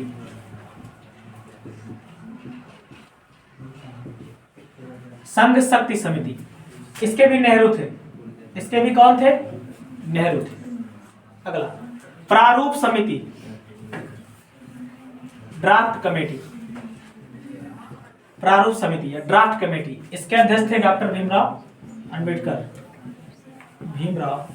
संविधान की बात हो और इनका नाम ना आए तो व्यर्थ है। डॉक्टर भीमराव अंबेडकर संविधान के निर्माता कौन है? डॉक्टर भीमराव अंबेडकर। इन्हीं का देन है कि संविधान इतने विस्तृत आधारों पे हमें मिला। ठीक है ना? याद रख लीजिएगा। प्रारूप समिति डॉक्टर भीमराव, कितने सदस्य थे? लिख लेना, नोट कर लेना, 7 सदस्य थे इसमें, इतना याद रखना। ठीक है ना? इसमें 7 सदस्य थे, याद रख लीजिएगा। ठीक है ना? प्रांतीय समिति, संघ प्रांतीय समिति, संघ प्रांतीय समिति, संघ संचालन समिति, संघ संचालन समिति, दोनों समिति के अध्यक्ष थे राजेंद्र प्रसाद। दोनों के अध्यक्ष कौन थे? राजेंद्र प्रसाद। अच्छा एक सॉरी, संघ संचालन समिति के थे राजेंद्र प्रसाद, एक मिनट सॉरी, संघ संचालन समिति के थे राजेंद्र प्रसाद। अच्छा लिख लिया गया, राजेंद्र प्रसाद। और प्रांतीय का लिख लीजिएगा सरदार पटेल। बहुत सही, ठीक। अच्छा वहां कंफ्यूज हो गया, क्योंकि अखंड भारत के निर्माता थे सरदार वल्लभ भाई पटेल।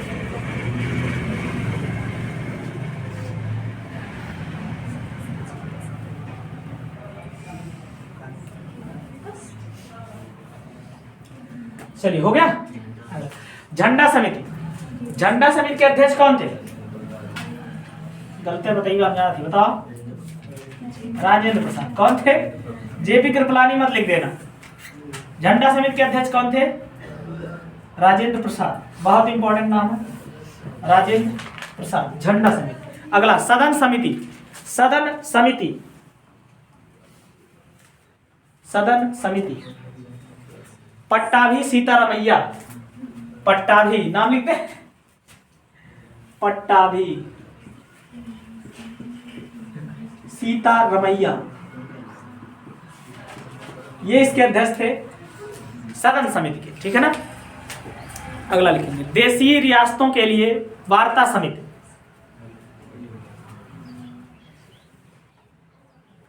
देशी रियासतों के लिए वार्ता समिति, पंडित जवाहरलाल नेहरू इसके अध्यक्ष। मतलब देशी रियासतों से जो बात करने वाली समिति थी वो कौन सी थी? वार्ता मतलब बात करना। ये नेहरू जी की अध्यक्षता में थी। किसके अध्यक्षता में थी? नेहरू जी की अध्यक्षता में थी। देशी रियासतों के लिए वार्ता समिति, पंडित जवाहरलाल नेहरू। अगला परामर्शदाता समिति, परामर्शदाता समिति, परामर्शदाता समिति जो था सरदार वल्लभ भाई पटेल, सरदार वल्लभ भाई पटेल, परामर्शदाता समिति। बस इतना बहुत अच्छा है। कितना हाँ 9 हो गए, कौन छूटा था? देखो 8 जो इसमें मेन रहते हैं और आपके 13 समिति छोटी समितियां हैं, ठीक है ना। ठीक है, एक और लिख लीजिए स्टाफ समिति, स्टाफ समिति, स्टाफ स्टाफ स्टाफ समिति।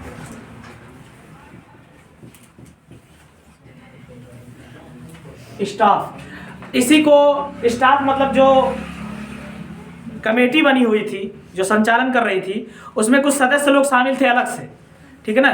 जो लोग प्रारूप को लेकर आ रहे थे, देख रहे थे हाँ ये ठीक है कि नहीं, ठीक है ना, तो लिख लेना। इसके अध्यक्ष डॉक्टर राजेंद्र प्रसाद इसके भी थे याद, ठीक है। कोऑर्डिनेटर समिति भी जो आपका संचालन समिति है, कोऑर्डिनेटर समिति, इसके भी राजेंद्र प्रसाद थे। और स्टाफ कमिटी समिति के भी कौन थे? चलिए बस अब देखिए स्रोत और अनुच्छेद पढ़ने हैं, बस अभी जस्ट मिलेंगे 10-15 मिनट बाद, ठीक है ना। धन्यवाद, ठीक है ना। जय हिंद। तो मिलेंगे अगली क्लास में भी, ठीक है ना। जाइए पानी नहीं पी लीजिए।